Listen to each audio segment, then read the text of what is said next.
the Bellingham Slam. Number 11. All right.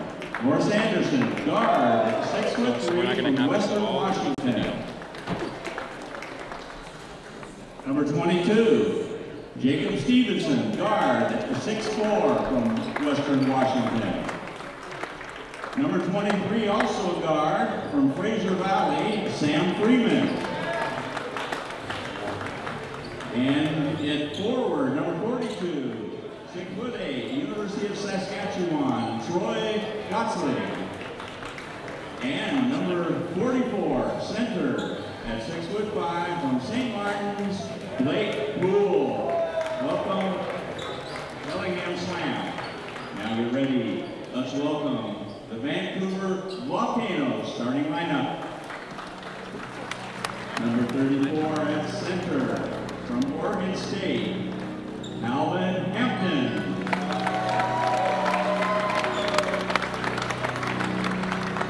Number 22, from Oregon State University, Dan Feast. And number 44, forward, 6'6", from Concordia University, Adam Herman. And now, for the most mature basketball player in the IBL, number 3, forward, 6'5", from the College of Ozarks, Devin Pip Bledsoe. And number 23, guard at 6'2", from Portland State, Andre Gray. And now the rest of your Volcanoes. The head coach for the Volcanoes is Joe Navarro and assistant coach Brian Hunter. Head coach for the Bellingham Slam is Tyler Amaya. Our officials tonight are Sean Martin, Mark Barca, and Reed Schooler. Let's make some noise for our Volcanoes, Vancouver Volcanoes. Line them up.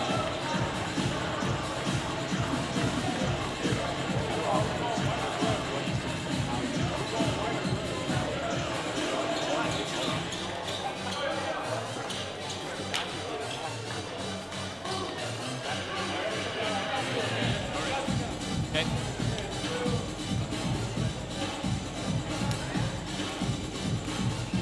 And welcome, basketball fans of all ages. Beyond the Eye Productions tonight, it's Vancouver Volcano basketball IBL style. The Volcanoes versus the Bellingham Slam. Mike Koreski with you. Good evening, Vancouver, and everyone else watching. And to my right, he is the Professor X to my Magneto. It's Gary Akiyama. Gary, we have the Slam and the Volcanoes tonight. Talk about this rivalry and why it's such a treat. Wow, this rivalry as we play the defending champions has always been an arch rival game, and it's going to be a very intense game. And what we have to do to beat them are a number of things, unfortunately. But the Volcanoes, we need to play D right from the start. We have to establish our game early, and then contain Blake Poole and Morris the Cat, and then also watch for Troy Gosling. They have 8 players in double figures, so this is not going to be an easy task by any stretch of the imagination, Maverick. And starting us off for the Volcanoes was Calvin Hampton, a nice little post move. So 2-0 Vancouver early.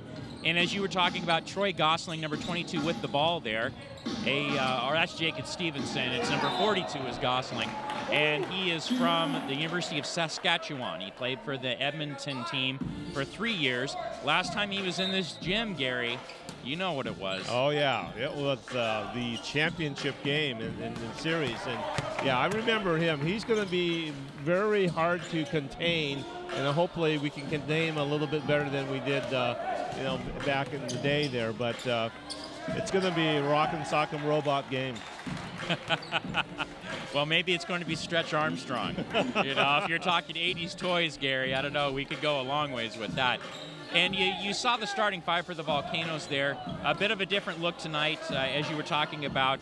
It looks like 8 dressed players for the Volcanoes. So you're looking at Pip Bledsoe, number 3 there, guarding the ball. 34, Calvin Hampton, also on the ball. 44, Adam Herman. 23, Andre Murray. And there's Dan Feast, number 22, with a block from Oregon State. Surprise little block right there for Mr. Feast. And for the Slam, you're looking at 44 Blake Poole, fresh off of 33 points last night versus the Portland Chinooks in pretty much an upset. And also number 11, Morris the Cat Anderson, as we talked about. And number 42, Troy Gosling. And number 22, Jacob Stevenson, IBL all-time leading scorer. And number 23, Sam Freeman, a 6'3" guard from Fraser Valley. Yeah, this is the first time, as I missed the opener, and fortunately Jake Carlisle was here helping you out there, Maverick. But did they change the uniforms this season? This is the first time. This is the first time. These are new special uniforms, I guess. Okay, I thought maybe I missed something, but yeah. Well, and that's the thing, Gary. Think about it, because it's the same shooting shirts they have on. However, they've had the same uniform since they came in the IBL in 2007. Right, and a very successful franchise, as we well know. Yeah, so they probably probably figured it was time to do it, and that's cool. The Volcanoes have had a couple uniform changes since then, and so some of the other franchises. So it works for them. I like that green or gray. Yeah, it looks more grayish to me. Hi, I'm Mike, and I'm colorblind. Nice to meet you. So it's 4-4 in favor of the Slam, and there's Freeman going over to Gosling in the corner. Anderson swings low to Stevenson, guarded by Murray. Good hands by Hampton, but they're calling a foul. Oh, boy. That was questionable, but that's a close call. So looking at the Volcano bench tonight, you have Brad Lechtenberg there, sharpshooter. He's been very situational so far this season. However, I think he's going to get a better run tonight. And you have Sidell Doyle over there. And you didn't get a chance to watch him last weekend versus Portland, but he got the start. And Brian Hunter, our assistant coach / owner / Jackie Moon, was saying that he's still nursing an injury coming back from that. And so he'll get faster as the season goes. Dial up 3 for the Feast. And also J.R. Moore, our mainstay from Portland, stayed off the bench in the pivot. Yeah, with only 3 on the bench. Of course, Gio Bain's there, but he's recovering from an injury. We're probably going to depend a lot on those 3, because this is going to be a real intense, fast-paced game. And those 3 that are on the bench, they're going to have to be ready. Well, and Bain actually dressed down, Gary, and then came walking back out in street clothes. Were you there to see that? Oh, yeah. Remember I said, hey, what the heck's going on? Yeah. I don't know. He just kind of shrugged his shoulders. I'm like, okay. Yeah. I'm hurt. All right. All right, up ahead, Andre Murray. He gets past Freeman. Oh, my goodness. Oh, nice. Oh, my goodness. Front row seats right there. Splits the 2 defenders, draws the foul from Jacob Stevenson. Andre Murray, Gary, best year of basketball so far I have ever seen in IBL history. Yeah, totally the best. I mean, he's always Mr. 3000 there, but I'll tell you what, that one with that play, tuck and roll, and he's doing everything this year, leading the points and other situations. Yeah, listen to these numbers, Gary. Over 33 points a game, 7.6 assists, 6.5 rebounds. And also, I think Hunter was telling us he's leading the team, maybe the league in steals as well. Yeah, he's up there, I know. Let me look at the stats on that. Yeah, Google that up, man. Google that up. So 10-4 Volcanoes, and Freeman's at the line there, it looks like. Yeah, he is leading the league in steals at 4.3.1 average. But right next to him is Blake Poole at 3.1. Interesting stuff. So you have basically 2 franchise players kind of going head-to-head these days. Yeah, that's going to be a good, it's going to be a great game, Maverick, I'm telling you. And J.R. Moore into the game for Calvin Hampton. And Bellingham, they have, it looks like 4 players off the bench because they made the road trip. And last night they were in Portland, and they beat the Chinooks by 20 points. A real shocker, Gary, especially after Portland came into here last weekend and beat us. Right. Yeah, I think Bellingham right now is probably one of the hottest teams in the league. And especially with Blake Poole, coming from that MVP of the week, and then he's still on a roll, so we got to stop him. Well, J.R. Moore did a nice job of fronting him there, so Poole had to go to other moves in the arsenal. No good. Bloodsaw rebounds. Oh, there's a nice matchup. Morris is right on him. Check that. Veteran on veteran. Yeah, that was pretty good right there for a couple of seconds. So Feast is running the offense there, and let's see what happens. Freeman's on Murray there, a battle of 23s. And there's Murray versus Poole. Not Murray, J.R. Moore versus Poole. Didn't quite happen for him there. And it looks like foul on Pip Bledsaw. So this will be interesting. It'll be kind of a battle of attrition because, and here's Bellingham going to the bench early. Nicholas Moore, 33, coming in for Poole. Real early, Gary. But I think Coach Amaya is going to try to save some ball players till the fourth quarter. Yeah, that's what they're going to have to do because both teams are shorthanded in this game. So you're going to have to play a lot more heads up far as the stamina of the players. Well, and Nick Moore, 6'7" forward for Evergreen State. He was a sharpshooter for the Olympia Reign for quite a few years. And then last year he came over to the Slam, and now he is back averaging over 15 points a game, over 5 rebounds, and almost 2 assists. So Moore is very good. Complements Poole's post game really well because they both like to step out and go to the hole just like that. Right, yeah. One of the 8 players on this Bellingham team that is in double figures in scoring. Say that one more time. He's one of 8 players on the Bellingham team that have scoring average of double figures. Now, that's Bellingham, isn't it? Yeah. It's just crazy consistency. Yeah, very deep.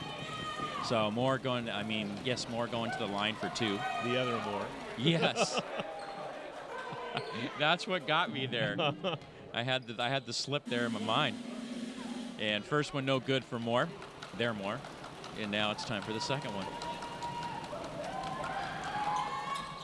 He converts that, so Volcanoes up 11-6, 7.5 minutes to go opening quarter. And let's see here, Herman was trying to post up Moore, not quite though. Herman, a whale of a job a couple weeks ago here versus Portland, right, Gary? Oh, absolutely, yeah. Adam Herman is everything that he's billed as, and Joe is expecting some great things from this kid that just actually graduated from Concordia. And there was Pip Bledsaw almost causing the steal from Anderson there. I mean, Pip, he just runs at you, Gary, reckless abandon, and it's like if you're a player, what do you do with that? I mean, seriously, because he's very gangly and you just don't quite know how to adjust. The most probably mature player on the court. Yeah, that was our PA announcer, Ron Carr, tonight, so that was pretty nice. Yeah, I tell you, when 40 plus, I mean, that's unbelievable. So that leads me to a new name for you, by the way. Uh-oh. The most mature broadcaster. Oh, yeah, we won't tell people our age. No, me neither. But the clue was the Rock'em Sock'em Robots, though. Yes. Herman to the line for 2. The first one does not happen.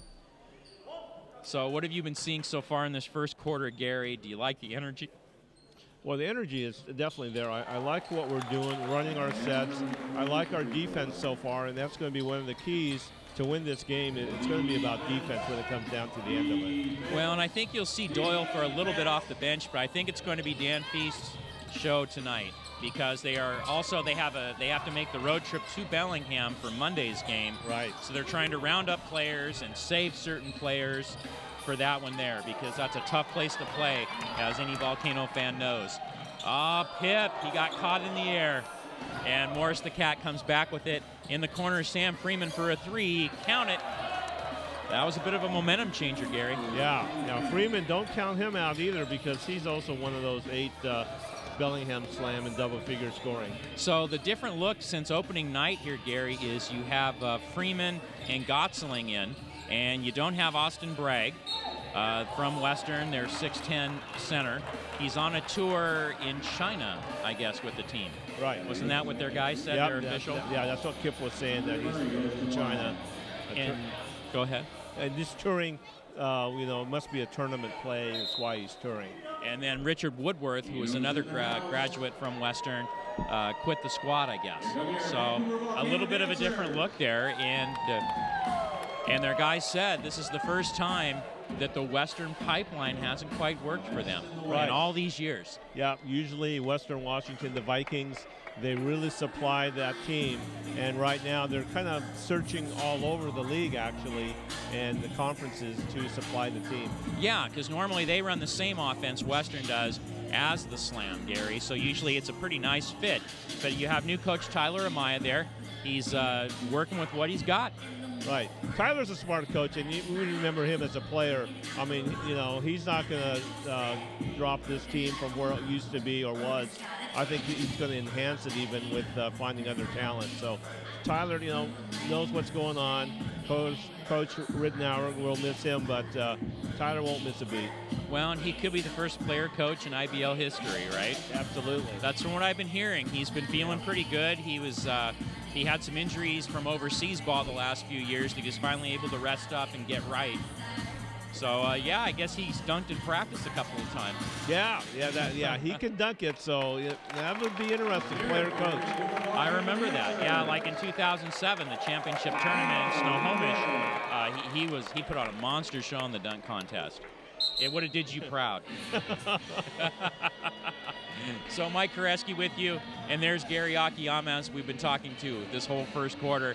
And 13-9 Volcanoes, Gary. What do the Volcanoes need to do to keep the pressure up? Well, I think it's going to be, like I said before, about defense. They're just going to have to, you know, be very cagey with these players. I mean, all these players that are on the team right now or on the floor are capable of scoring those double-figure points and those three-point shots. So we're going to have to play tough D and control the boards. Well, and I think like we were talking about with the smaller lineup, the smaller number of bodies available, I think you're going to need Andre 3000 to probably put up about 35 to 40, which hasn't been a problem for him. But you're also going to need another career night from Feast, like we got, I think it was the second game of the season when he dropped in 22 points. Right. I think you'll need another 22 from Herman like he gave you against Portland a couple weeks ago. Yeah. You know, remember, you need three. You need a big three to get a game one in this league. Absolutely. Yeah, I think you just hit it right on the head there, Maverick. That's what we're going to have to expect. And then the bench, when they come on, they're going to have to give our guys a rest and produce as well. And also for the bench, Chaz Cockian for the slam, number 24, from Linden, Washington, in for Godsling. So like I was saying before, Coach Amaya is trying to keep some of his A guys, his A-listers healthy for this game. Well, keep in mind, you know, Bellingham just played against Portland last night, so they're going to be a little tired, and hopefully Navarro and Hunter will take advantage of that. But that's why also Bellingham is substituting so much in this first quarter. That's exactly right, Gary. They're trying to preserve. 16-11 Volcanoes, and there's Murray for a three. It was all good, but the end result. Yeah. So here's Freeman back for the slam. Over to Chascock for the three. No. And then Herman up ahead to Feast. Let's see what he finds. And he's going to keep it. Aha, Stevenson swats it. Yeah, good move by Feast there, but also a good move by the veteran there, Stevenson. Yes, it'll be great to see what Feast does tonight with extended minutes. He had a really nice game, that second game of the season, versus the Salem team. And since then, he's still trying to find his role. So we'll see tonight what that looks like. Well, yeah, he doesn't have a choice tonight. He's going to have to step up in this role. And I think you're right, Maverick. He is going to have a good game this evening. And there's the brain trust of the Volcanoes, Navarro and Hunter. Navarro gave you a nice look there. One of a bit of exasperation. And going to the hole, that was Nick Moore, but no. Wow. But with the rebound is Chaz K. He converts.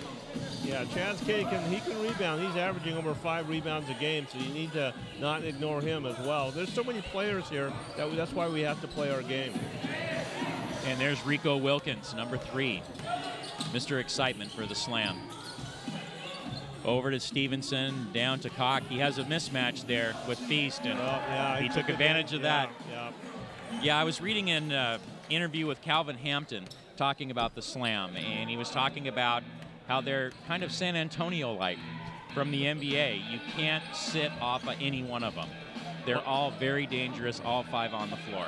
I think you're exactly right there. I mean, with 8 players in double figures averaging and most of them in the top 10 in rebounds, you're right. And Feast, no such luck. But he gets his own rebound and follow-up. Boy, in and out on that one. And here's Morris Anderson over to Rico. Oh, steal by Pip. Let's see what he does. And he goes to Andre. The fallback, no. Bellingham maintains. Bad trip down the floor, but Pip gets the steal Over to Feast, swings it to Murray for a 3. Oh! Wow, there's been like 3 shots in a row, Gary, that have just been in and out. Yeah, that's okay, though. They're taking the shots, they're taking the right shots, and it will fall. But a lot of that all spurred, if you notice, by Pipster with his caginess, and the veteran knows, just can read the ball and read the court. And in the game for the Pipster, as Gary calls him, is number 11, Sidell Doyle, a new Volcano, 6'1", from San Diego Christian College. He made his debut for Vancouver last weekend. 3 points, 3 rebounds, almost 7 assists in the game. Well, yeah, that'll be a nice rest there for the Pipster. Well, and he's the guy, like I was telling you about, that Brian Hunter was pretty high on. Said he'll be getting some speed back as the season wears on as well. And there's Stevenson up ahead to Chaz Kay. Wide open. Yeah, collapsing a little bit there. We got to get back on D. 19-16 slam, 2:25 left in the first quarter. And also Doyle has some flashy socks and shoes, if you notice that. I noticed that. Looks like a little leopard out there. Yeah, yellow and some black stripes. You know, if Batman played basketball, that's what he would wear. There he is. I think you're right, man. Well, if you look at the shoes Calvin Hampton has on the bench, see those over there? Okay. Yeah. When he came into the gym tonight, he was wearing those and an actual Batman shirt with the yellow and black insignia. It matched it. And I'm like, hey, shirt matches the shoes. Nicely done. Well, might have something going there. You got it. Jump ball here between Doyle and Stevenson. Game effort by Doyle, but Sam Freeman controls the tip for the slam. And Chaz Cock with the leaner, no. J.R. Moore in the game, rebounds over to Doyle. Over to Feast for a 3. Oh, nope. Man. He's had a couple, Gary, that have been really nice looks that just haven't fallen so far. And there's Rico Wilkins. He wasn't very suave on that one. And there's Sidell Doyle in the middle. I think he's going to slow this up. Low scoring first quarter, Gary. Low scoring first quarter. Very low for IBL standards. Yes, the battle of attrition has begun. This is a war tonight, ladies and gentlemen. For the faint-hearted, you need not watch. So Moore gets it. Oh, Moore on Moore. JR leaned into Nick pretty hard there, Gary. Yeah, that was, wow. Yeah, that was physical. I think JR kind of dished out more, but he's the one who ended up on the floor. But wow, no, this is going to be scrappy tonight, Gary. Yeah, I told you, man, rock'em sock'em robot time. Yeah, that's right. That's right. Just like hungry hippos. So Nick Moore going to the line for a couple. Up by 3. Let's see if they extend that lead. And now into the game for Vancouver, number 0, Brad Lechtenberg, the 3-point ace, going in for Murray. So Murray's going to get at least this minute and a half, and he's probably going to sit, would you say, about 4 or 5 minutes to start that second quarter? Probably, maybe a little more. Yeah. Give Andre a little rest and see what Brad can do. And unless the game goes south, you might see him earlier. But I think Navarro wants to give him a spell right now. So Moore misses the second one. Doyle brings it up. So kind of a different lineup on the floor for the Volcanoes. Probably one they haven't even practiced together with. Yeah. You have 2 shooters with Feast and Lechtenberg, and you have Herman and Moore in the middle and Sidell Doyle running the show. And that was a weird setup, Gary, because you had Lechtenberg on the right and Feast on the left. Yeah, I think that was a little miscue there. We just need to keep our heads in the game here for a minute 17. And there's Joe Navarro, Gavin, just talking with the guys over there and making sure these last few minutes we know what we're doing. I think he just explained to Feast and Lechtenberg, I think you guys were on the wrong side there. Just switch it. Well, or they were both way in the corners. And when you start the set, I don't think that's what they want. No, I think you want to end the set with top and corners. Yeah, here we go. Kosai Ban in for the slam. Number 7.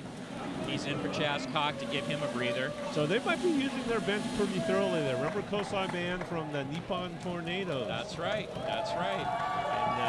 And Kenta, if you're listening, we got Kosai Ban in the game early. Yeah, Kosai watch.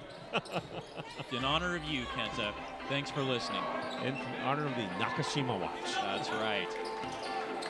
And then Herman up top there, taking the move on Nick Moore. Oh, was there a block on the play or was there a foul? They're going to foul on Moore. Wow, Gary, was that with the body? I thought the arms were pretty clean. I thought they were very clean, but evidently not. Yeah, he had a slight grin for the official there. And officials tonight are Reed Schooler, Sean Martin, and Mark Bartra. So Herman going to the line for 2. What's our coaching staff thinking there?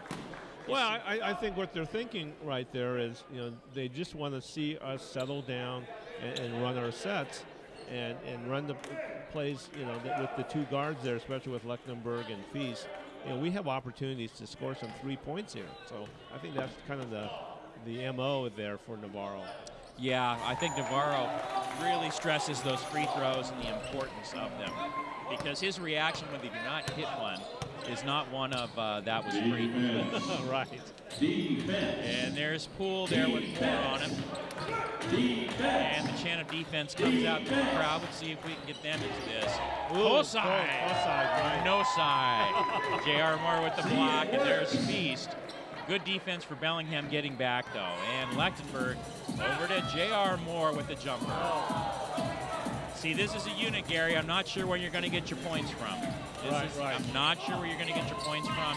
Maybe everyone can contribute a little bit. Yeah.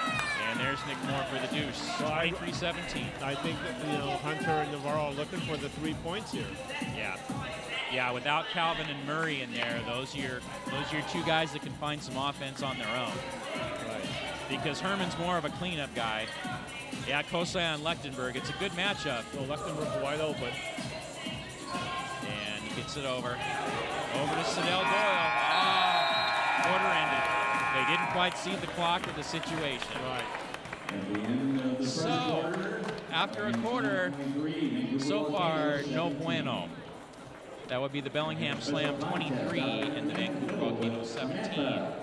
And we do have Kano in attendance tonight, Gary, so that's good news. That's great. Does that mean Jake Carlisle's here? Well, yeah, Jake's not here, so maybe he's out there. That could be. I don't know. It's been a long-standing joke, folks, that Jake Carlisle is Kano the mascot, because they both are not here at the same time. So yeah, and Kano's pretty tall right now, so it's possible. That's right. That's right. It could be. And monkeys might fly. So, Gary, what do you see tonight? What has Bellingham brought to this game to give him this lead right now? Well, what Bellingham all of a sudden is doing is they've been playing their inside game very strong. Our defense is kind of lacked. We haven't reacted really quickly back in transition, and that's what's killed us in this first quarter. And then who so far has been their highlight guy for Bellingham? Who's their A guy right now? Well, I think the whole team right now is playing well. I really can't pick one person. The whole team is pretty cohesive. That's very true. I think you see Stevenson benefiting from things. And, yeah, Stevenson's been doing really well. Blake Poole, of course. So, yeah, I'll let you peruse the stat sheet for a minute to give me something, outlandish on those stats. Well, there isn't anything outlandish, but, Andre Murray's our leading scorer at 6 points. Bellingham, Jacob Stevenson, and Chad Scott at 6. Sam Freeman at 4. So once again, pretty even Steven from the scoring standpoint. And then talk about the IBL this season too. We've talked about how pretty much it's a 3-team race between the Volcanoes, the Slam, and the Chinooks.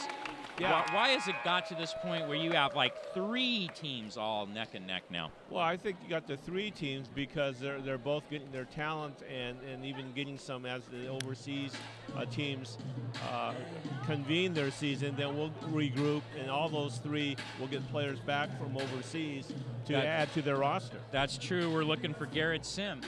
We're looking for Garrett Sim from the University of Oregon. Came in at the end of the season last year. Huge boost for us and helped propel us to that finals game against Bellingham.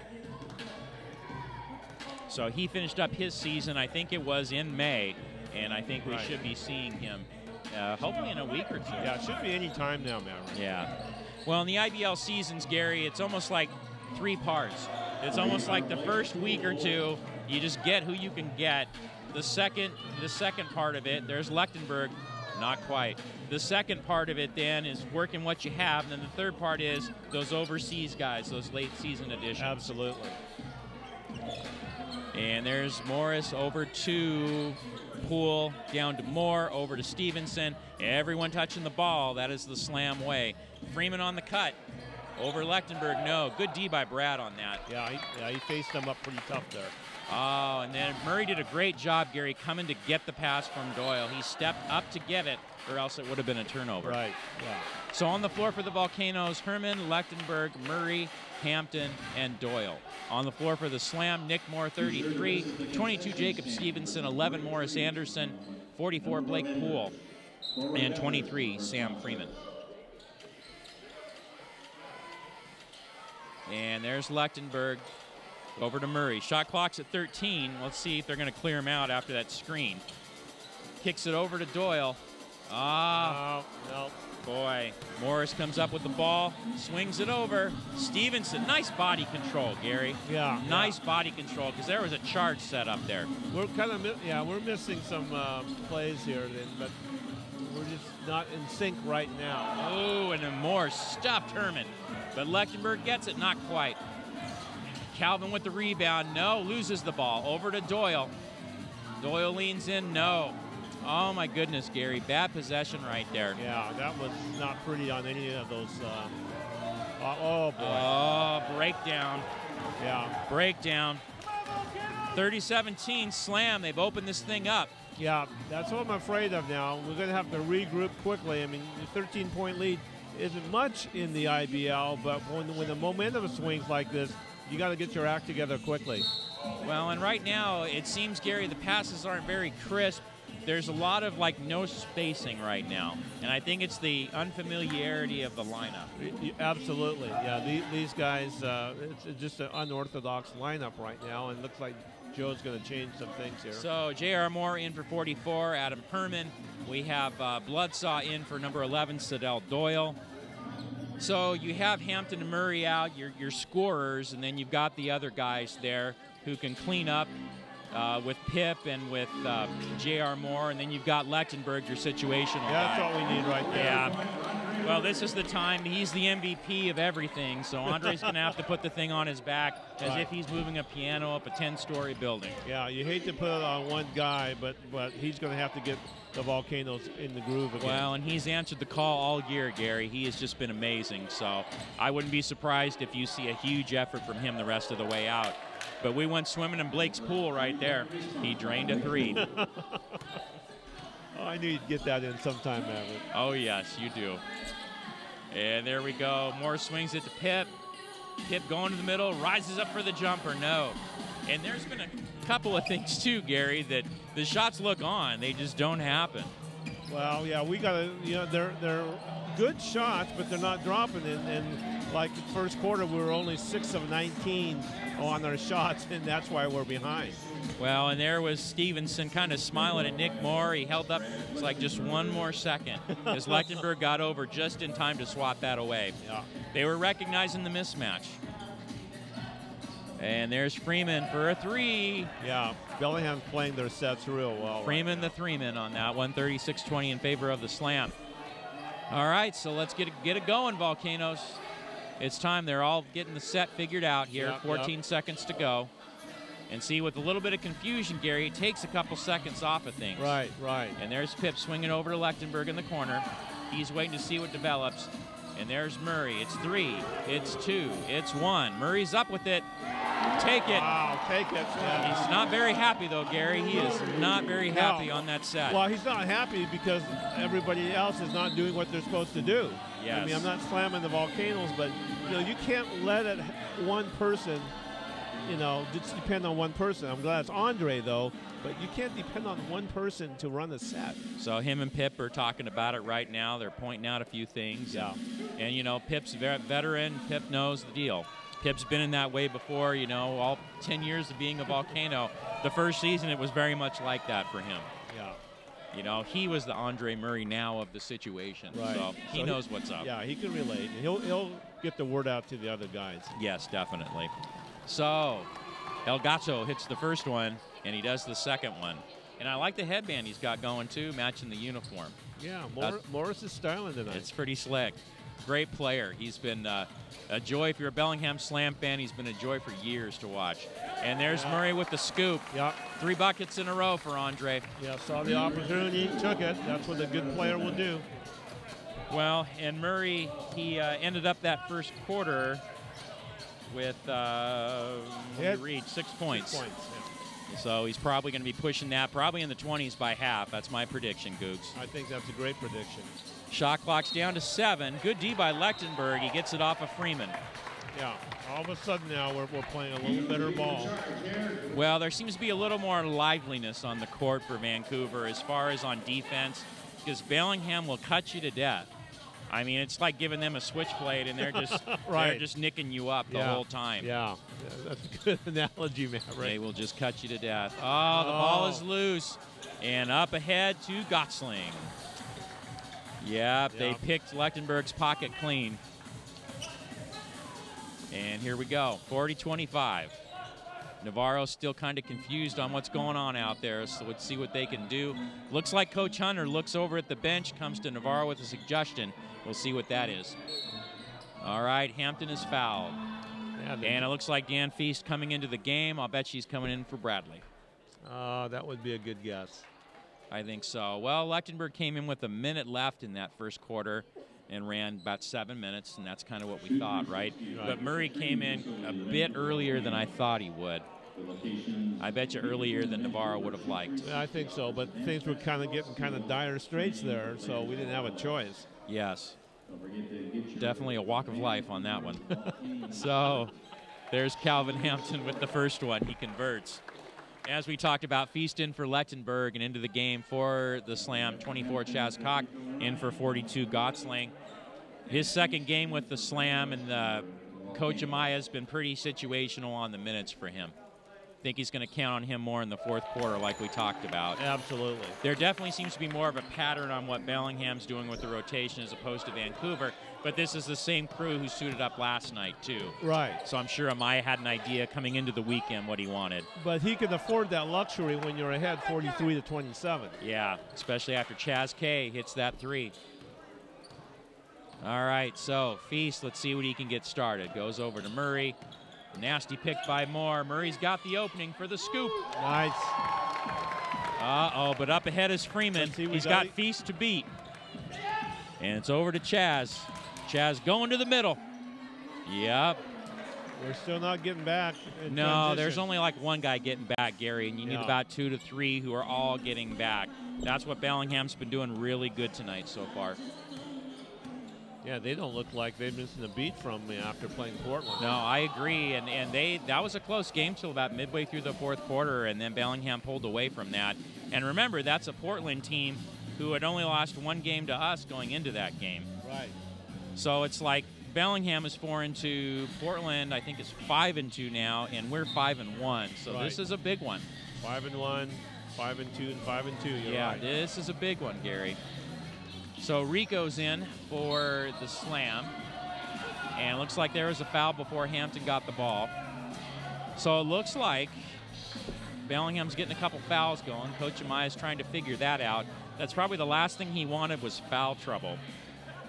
Well, and they usually don't play with a lot of foul trouble as a squad even. And it looks like Freeman had 2 in the first quarter, and so did Gottsling. So that could be why Gottsling's not playing a whole lot so far either. Yeah, they're going to need him, like you said, for the fourth quarter. Yeah, so Feast gets that ball back from Herman, backs up for the 3. Not quite. He's had good looks, Gary. He's had good looks. It just hasn't seemed to have gone down for him quite yet. He was 1 of 4 from the 3 in the first quarter, 1 of 6 overall. Oh, there's a block from behind by Murray. And he is fouled before the travel. Stevenson and Morris had him sandwiched. And there's Stevenson. He's just like, are you kidding? Yeah, that was a good call by the ref. I think so. It was real close, though, because the pass that Feast was trying to make, that guy was getting guarded, too. So it was just the point of no return. A bailout call there right at the end. So Herman's going to the line. So it wasn't between the guys on Feast. It was the guy guarding Herman for the pass. Right. Draped on him like a cheap suit.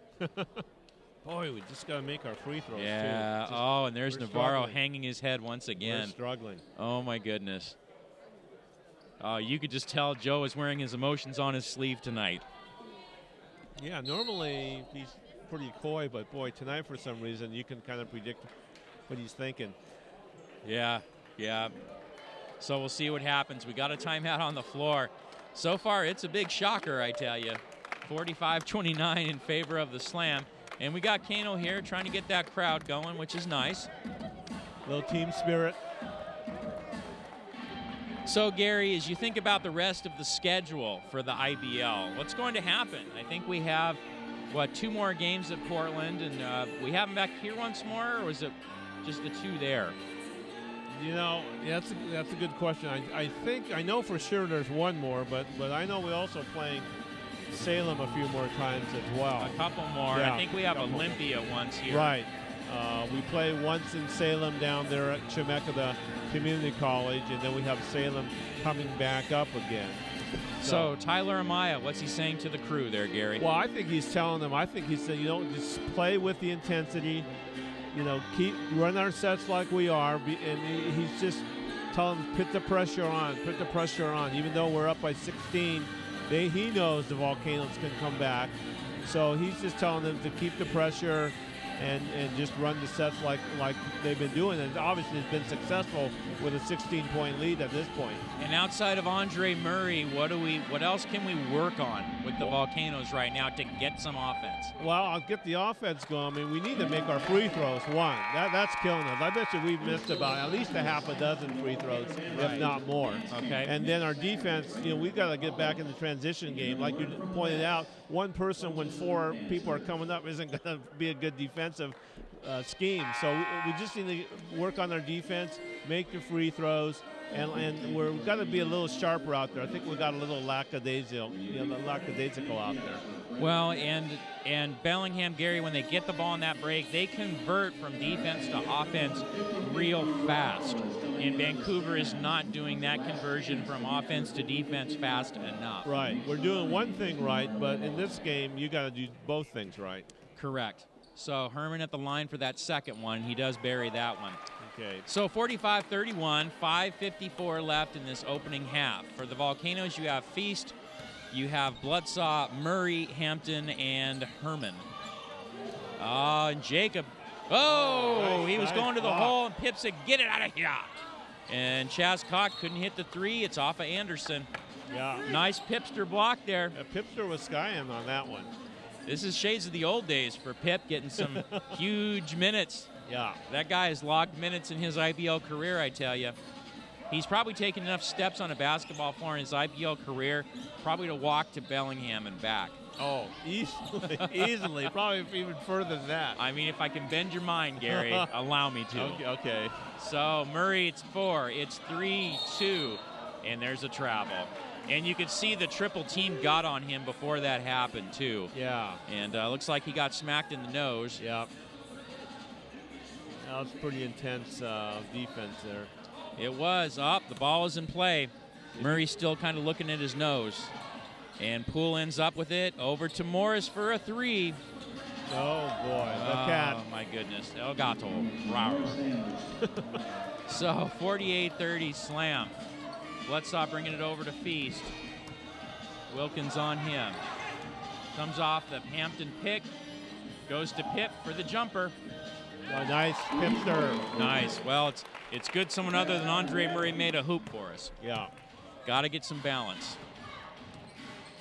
And there's Poole outside. Hampton comes out on the D. Chaz Cock to the middle. No. Kicks it in the corner. Wilkins kicks it back to Stevenson. It's down to 10, and there's the cat. Oh, boy. Oh, he's sharp tonight, yes, right? He is. The claws are sharp.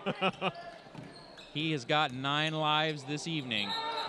And he also drew the charge from Andre. See, right now, Bellingham knows when Murray's got the ball the last 2 times, they put 3 on him. Yeah, I noticed that. They're not even playing honest anymore. Right. And you know, and really they don't have to be because the rest of us aren't running the set. So, it's got to change quickly here, man. Well, until someone else steps up to prove a threat. I mean, that's the key to it. And there's Blake Poole right there. That's like 3 threes in a row. Poole is ready, man. He is ready. All right, so Feast brings it up. Let's see what we got. Hampton's been sitting down there, but he didn't get the ball. Pip for a 3. Air ball. Hampton rebounds, but he lost it. Here he comes. Rico over to Chaz Cock. Blocked by Pip Bloodsaw. Save to Hampton. Turn it up. There's Andre Murray. He's streaking, and he does it. He gets that in just under the hands of Morris Anderson, but here comes the cat. No, but there's a foul. Oh, yeah. He lost the ball, but he was fouled. Boy, Andre's so beautiful on that. When he's up in the air, yeah, he can slice the defenders. He's doing everything that he's supposed to be doing. He really is. Well, I think what kind of hurt is Feast had a couple early looks that didn't go down. Right. Very good looks. They didn't go down. Lechtenberg didn't quite catch the spark, but here he comes again, this final 3:35. So they haven't had that outside shooting to kind of open things up a little bit, because Hampton needs a little bit of space to try to work as well. Yeah, you're going to have to try some threes at this point. 3:35 left. We're down by 20. He's going to need to get some action going. So, yeah, so Sidell Doyle and Brad Lechtenberg in the game. So it's Doyle, Hampton, Herman, Murray, Lechtenberg on the floor for your Volcanoes. And there's a three from Andre. No. And Lechtenberg corrals that rebound over to Adam Herman for three. Nice. Take it. Like I said, it's a three-legged stool, Gary. Yeah, three-legged stool. We got to get three guys clicking. All right, 54-37. Let's see what happens. Morris trying to get past Doyle, does not, but there is Poole. Cannot leave him alone, guys. But the thing is, when you're 3 feet back of that three line, Gary, I mean, you know what I'm saying? Well, that's not easy. That's why you're player of the week. Yeah, that's why you dropped 33 last night. Doyle for three, no. Hampton tip in, yes. Nice. Needed that. That was just about getting out. All right, and they push it back up, and Blake wanted that three. Oh, that was a double dribble, Googs. Yeah. They didn't catch it. But Stevenson gets it. Poole gets an assist. That's why you keep going with the play until the whistle sounds. Yep, that was pretty obvious, but you got to play the game. That's right. Hampton for a three. Nice. Wow. Nice. Standing Hampton indeed. Yeah. Give us some points, Calvin. We'd love them. It's down to 17, so let's see if they can get a defensive stop here, Gary. Whoa. Stevenson going on Herman. Oh, the veteran. Yeah, they're going to call it on probably Adam. Well, and there you go with the slam. Two guys run over right away to pick him up. You know, the thing about Bellingham, they have a system. Even if it's not all Western guys, they have a system. And you go in and you play the system. It doesn't, it doesn't play you. You play it. Yeah, you can't deny that system. I mean, defending champions last year, so last 2 years. Yeah, how can you knock that? Yeah. So Stevenson at the line. It's going to be a treat this season, Gary. Well, I mean, the postseason last year was phenomenal with the Chinooks and the Volcanoes Final Four game. That was probably one of the best games I've ever watched. That was amazing. The Canos won by 4, and then the big rally against the Slam in the finals. Remember being down by, 11 with a minute and a half or so? And then we only lose by 3. Yeah, Hafford had that one that went right off the rim to tie it. Yeah, that was exciting. So these three teams have really kind of separated themselves from the rest. So anytime two of these three get together, it's pretty cool. There's Hampton for a jumper. There was a foul on Herman, it looks like. Yes or no? Yes. Yep, Adam Herman. All right, well, the thing is, Gary, it looks like a couple of other Volcanoes are starting to hit some shots, but you're not getting the stops. You got to get about 3 or 4 in a row to make some momentum. Right, yeah. It doesn't do any good trading baskets at this point. You got it. And Herman a foul on Stevenson once again. Stevenson knows, man. He knows the rookie. He's brought him down low a couple times now. He's pretty sharp, and he has a great career in the IBL, I'm telling you. That's why he's the IBL all-time leading scorer. And actually, at a Slam game last weekend, Gary, Western also recognized him. I think he was Western's all-time leading scorer, or he went into the Western Hall of Fame. Oh, okay. The Western Washington University Hall of Fame last weekend. Wow. That's what it was. Well-deserved. Oh, yeah. Ton of basketball with that guy. And here he goes to the line once again. Let's see if he can extend the lead for the Slam. Back to 20. J.R. Moore coming in for Adam Herman. I'm thinking Herman's got a good 2 or 3 fouls on him. Yeah. I think it's a little concerning, so that's why he's pulled out. And that would be what you would call no bueno. So Stevenson for the second one. It's good. Lechtenberg all the way down here already, but Rico Wilkins is right on him. He knows the drill. They've got. I think if anyone's got a rule book on Lechtenberg, it's the slam. Yeah. And Sidell Doyle throws it away. That's costly. Oh my goodness. All right, so let's see what we got here. A minute 30 left in this first half. Been a tough one if you're a Volcano fan. And Chaz Cock trying to go down low on Lechtenberg. Lechtenberg giving this all he's got. All right, J.R. Moore with the help. Thank you, J.R. And there's Sidell Doyle behind the back. And he steps in with the left. Nice job for Sidell. All right, once again, Googs, can we get a stop? That is the question. Stevenson answers back. No. Hampton's got it. Up ahead to Doyle. They were pointing for Murray. Murray gets it now. Let's see what happens. Stutter step. Amazing. Oh. And he's going to the line. Yep. My goodness, Gary, the quickness he has gained from losing the 28 pounds from last year. Oh, it's like crazy. It's night and day. I mean, you know, Andre was packing it in the last few years and still doing well, but this is, yeah, he's just like flash lightning right now. Well, and he's got a little more hops, a bit more hops too. Right. And there's the coaching staff once again trying to go over in their heads what they're going to do at halftime for adjustments. Quick preview, what do you think we're going to see in the third quarter? Are they going to do anything drastic on defense? You know, I wouldn't be surprised if Joe came out with a half-court trap or full-court press, just to see if they can wear him out a bit. Yeah. He knows that the Slam we're you know, very tired from the Portland game, so he might be using some knowledge from that and just try something different. I mean, you have nothing to lose right now. Do you think they'll go in a zone or a box and one or something? It could go box and one. Offense, I know. Well, we will find out. Okay, and Doyle ahead to Murray. Oh! Morris the Cat. He hit the backboard. That's right. He hit the backboard and caused the ball to go out. Oh, that's a killer after that situation. Oh, my goodness. Nick Moore turned it over for a three. And there's Murray. He had a line of three slam. Doyle, oh, he couldn't do it. Moore gets it. He's wanting it. He's wanting a long pass, but he goes to Stevenson. Stevenson attacks to Wilkins. Back to Nick Moore. Nick gets the help from the other Moore. All right, Lechtenberg ends up with it. Let's see what we got. Up ahead to Doyle. 6 seconds and counting. Doyle for three. Yes!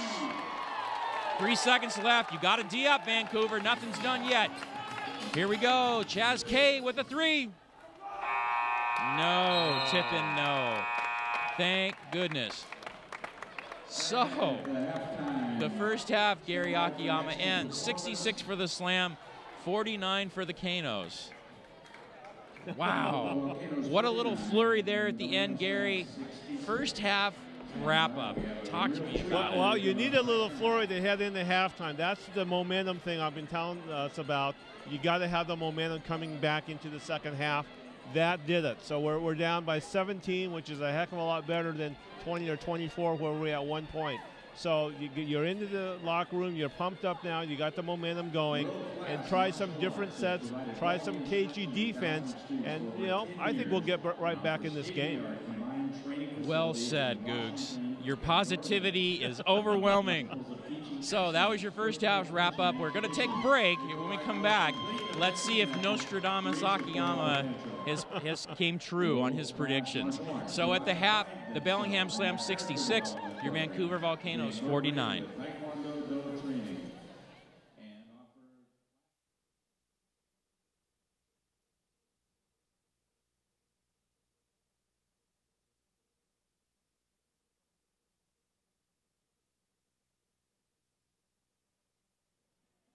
Welcome back. The campus of Clark College, the O'Connell Sports Center, the OSC if you are being hip, which is what we like to do here with Beyond the Eye production. Mike Koreski with you, the man, the myth, the Google, Gary Akiyama, looking at the first half of this contest between the Volcanoes and the Bellingham Slam. Talk to us. You have sliced and diced up this stat sheet. What is up? I'll tell you, you're looking by the stats, the big thing that points out is the assists, Maverick. You know, we have only 14. The Slam have 21. So that's a differential of 7 Usually you're going to make a field goal on that, so that's 14 points right there. All right. You look at the free throws, we're 11 of 16, or they're 11 of 16, we're 9 of 14, so 2-point advantage there, and there's where you get your 17-point differential right now, 66 to 49. But what also stood out, we need help on the scoring. Our only leading scorer in double figures is Andre Murray at 20, like you predicted. Yeah. But then from there, it seriously drops off. The next one would be 8 points from Adam Herman. Feast has to get back in the game. 3 field goals, 1 of 7. 3 points, only 1 of 5. So not to make a pun on this, but it could be feast or famine, Maverick, and you knew that was coming. Oh, I did, Gary. You have rehearsed that. And isn't it amazing what he does with math, ladies and gentlemen? It is purely amazing. So we're starting the second half. The Volcanoes have Pip Bloodsaw, Dan Feast, Adam Herman, Andre Murray, Calvin Hampton, the same guys they started that first half with. For the Slam, 11 Morris Anderson, 22 Jacob Stevenson, 23 Sam Freeman, 44 Blake Poole, 42 Troy Gosling.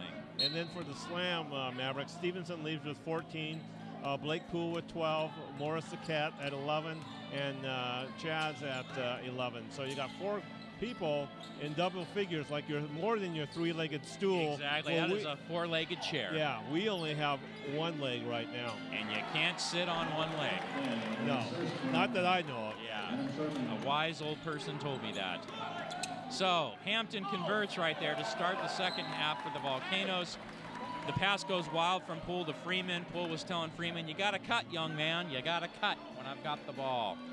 So let's see if Vancouver can make some hay on this possession. And like you said, Gary, I think at halftime we talked about it, the key is Feast this second half, I think. Right. I think they can find a second score, but I think Dan Feast needs some threes to open up that middle. Yeah, we need someone to spark and get some threes going. Another thing that glaringly looking at the stats, you're talking about Adam Herman in foul trouble. He is. He's got 4. So that's something to watch as well. The only one on Slam that's in trouble would be Troy Gosling at 3, and he's really not in trouble yet. Yeah, well, let's see if we can get one more on him. So Murray kicks to Pip for a deuce. No. Oh, bummer. So Freeman controls it. Freeman's closed down, but he kicks to Gosling over to Stevenson. The ball is stolen by Andre 3000. He's got 1 man to beat. But Freeman comes up behind, knocks it away. Yeah, he's frustrated. He thought he had a foul there. Yeah, he wanted to foul. Well, the thing is, he got the foul on 32. Okay, good effort. Or 23, he got it on Freeman. There you go. It pays to be persistent. Frustrated? And frustrated and persistent. The thing is, Gary, there's no 15-point play in basketball. And, he wants this thing so bad. And, when he gets the ball in situations like that, he wants to convert plus more if he could. Right. So he misses the first free throw there. Coaching staff once again is wincing. Yeah, exactly. And he does hit the second one. So the lead for the Slam is down 66 to 53. And the chant of defense comes, but the Bellingham Slam break that press. It's just like you were saying. They came out with that press for the second half. So let's see when they come on defense what they've done any different to make an adjustment. Well, you can press, but you got to get back in transition. Yeah, Feast is blocked. Stevenson comes up with it. Kicks over to Morris. Morris back to Blake Poole for a 3. We didn't know that was coming, right? Sarcasm. Pip Bloodsaw, he controls it though. Wanted a jumper, but he leans into Calvin Hampton. Yes. Good pass by Pip too. I think Hampton gets warning for delay of game because he grabbed it instead of letting it fall through the hoop. Here's the press. He was trying to help him get the press set. Right. Hefty move. All right, let's see. Looks like they break it. Blake Poole, alley-oop. Yeah, that's not working right now. Oh, Gosling, my goodness. Jeez. He got up there, 70-54. Well, and that's what happens with the press, Gary. If you get some steals and whatnot, it's great, but you can break it and convert very quickly. Right. Usually it's the big man, as you see, goes down on the tail. Yeah, end. Very nice pass by Poole on that one. So Herman backs his man down. No, not a chance. Here comes Bellingham. They break the double team. And let's see, over to the cutter, which is Morris. Oh, my word. El Gato. Boy. Morris the cat. Oh, my goodness. For how many years has he been doing this? 72-54 in favor of the slam. Andre for a three. No. And once again, you can't press too much. You want to with everything in your heart and soul, but you can't press. You got to pick it apart one thing at a time. Murray with the steal. Looks like he's wide open. Will he dunk it? No. Play it safe. But we'll take that layup. All right, here comes the press. Can he get cut off? Oh, they thought they had it. Oh, almost. Yeah. Almost. Yeah, Hampton held them up a little bit. But Bledsaw got there, but just a bit too late. So let's see. It looks like they're trying to get that the tempo going there. Coach Navarro, Gary, trying to get the tempo a little more up. Maybe trying to run them a little more ragged to get those substitution patterns earlier than Coach Amaya would want. Well, yeah, they're going to have to strike early and play tough defense early, but man. Sam Freeman. I'm telling you. Man, where'd they pick that guy up? Yeah, really. Where'd they pick him up? What college was he from? He is from Fraser Valley. Is that up in Canada? That's in Canada. Yeah, by Simon Fraser probably. There we go, Dan Feast for three. Okay. And this is what we talked about. Right. Blake Poole wandering alone down there, but Herman's picked him up. Thank goodness. Over to Sam Freeman, over to Stevenson. He has a lane, and he converts. Calvin Hampton played pretty good D, Gary. He did make him, try to extend that a little bit. Yeah, you have a few Bellingham Slam fans over there yucking it up. Yeah, you do. I don't like that. I don't like that. You don't drive all the way over here and have fun with it. Well, I think they probably traveled, saw the Portland game, and then came over and saw tonight's maybe. game. I remember seeing that couple for years. Yeah. I think they've made the drive, I think. Diehards.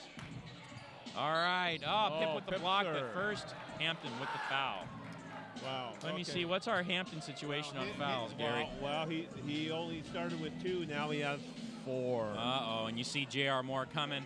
And also another Volcano coming in that he'll get his first look tonight, and that is number 20, Wally Ligon, 6'1" guard from Concordia. Okay, another Concordia product. Yes, teammate of Kevin West, more than likely, at some time there. And also Adam Herman, I imagine. All right, so Stevenson at the line. There's a little bit of noise going on, but Stevenson likes that. So Moore, Wally Ligon come in. And going out is Pitt Bledsaw. And one more Kano needs to go. No. Oh, Calvin Hampton went. Okay. Willie, not Wally. Wally or Willie? You say tomato, I say tomato. Okay. I say vegetable. All right, here we go. Murray's coming up. It's 79-59 in favor of the Slam.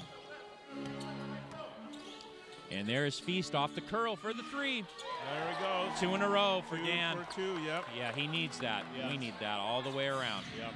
So assist for Andre 3000 there. Up, Stevenson breaks the press. And no conversion, though. Moore gets it up ahead to Murray. Murray wants it. He goes to Feast for another 3. No. Oh, that was too bad. That was another momentum builder right there.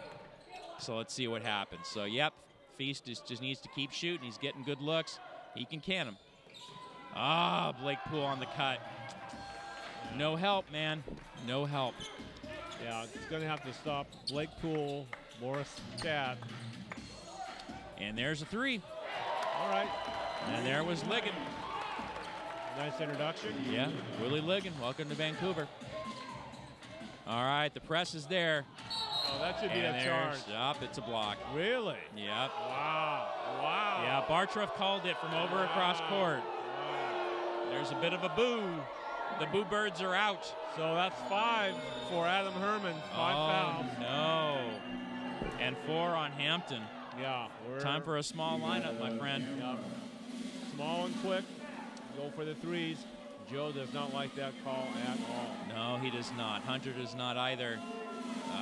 Just a confounding game for the guys so far for the coaching staff. Yeah. And it looks like they're bringing Hampton back in. Man, if this is a game of craps, you're putting it all on one number, aren't you? Roll that dice. Nope. Hampton got up, but they sent him back down, and up comes Pip. Yeah, this changes the game. Oh, immensely, Gary. Tremendously. Oh, immensely. See, and here's Chas Cock with Herman on him. Let's see if he tries to draw the 5th. See, he wants it, but Feast helped out. But there's your cutter. Yeah. Whoa. Oh, man. That's a close call there. That was almost a +1. And let's see. So Feast goes to Murray, goes to Herman. Herman gets his own. Adam Herman, all right, here's that press. See, when you have foul trouble, Gary, it's a lot harder to press because when you get this, you know, when they break the initial run. All right, Cock misses the 3. Feast going up court. He's got Murray, but he's going to keep it himself. No. Follow-up, no. Uh-oh. Will they get it? Ligon, he gets it. Over to Murray. Over to Herman. No and one, but he's getting it. He's getting to the line. Smart play there. Oh, my goodness, Gary. That was just teetering on the edge of another heartbreak play, wasn't it? That was just like, hold your breath. Because they pulled that turnover there. Ligon got the steal. Because Bellingham had probably a 4-on-1 if they would have converted that pass. Right. So Volcanoes taking a timeout. Stevenson's a happy guy talking to Mark Bartroff. Well, wouldn't you be if you were up 16 on the road? For the second night in a row on your roadie. So, Gary, it's getting better as far as the pace, as far as some things happening. Feast converting a couple more 3s. What can you do to offset this foul trouble? Well, I mean, we're in a hard spot right now, Maverick, because we have to play aggressive and we have to play hard. So with that, obviously, and unfortunately for us, comes fouls. So that's going to change the dynamics of the game now on our defense. Maybe not as aggressive, but still playing very tough man-to-man. Or maybe we go to a zone. A zone could solve a lot of things if you're in foul trouble. So I wouldn't be surprised if Joe and Brian go into a zone, maybe a box and 1. Well, one thing, though, if you sacrifice the press, you might sacrifice the tempo, which the Volcanoes, they've only cut in 1 point on that lead from the half, right? Right. However, it gets you more possessions. More possessions to do something. Yeah, with. so it's kind of 50-50. What do you do? I think we're going to play still aggressively. I think Joe will maybe cut the press into a half-court trap. There we go. And that way we can fall back quicker in the transition game. Well, because the press is what's been getting Feast the open looks. Right. So you're going to have to compromise somewhere. You can't have it both ways. Well, yes, you can. I guess you'd like to, but... Have it your way right away. Okay. Speaking of 80s things. Yeah. So looking at the rest of the schedule, by the way, we talked about it, Gary, what's coming on our home floor. What is something that you see there? Well, as you look at the schedule here, of course, you know, we're playing Bellingham tonight. And then from there, you got, Seattle Flight. We haven't seen them all year. So Seattle Flight comes on May 31st.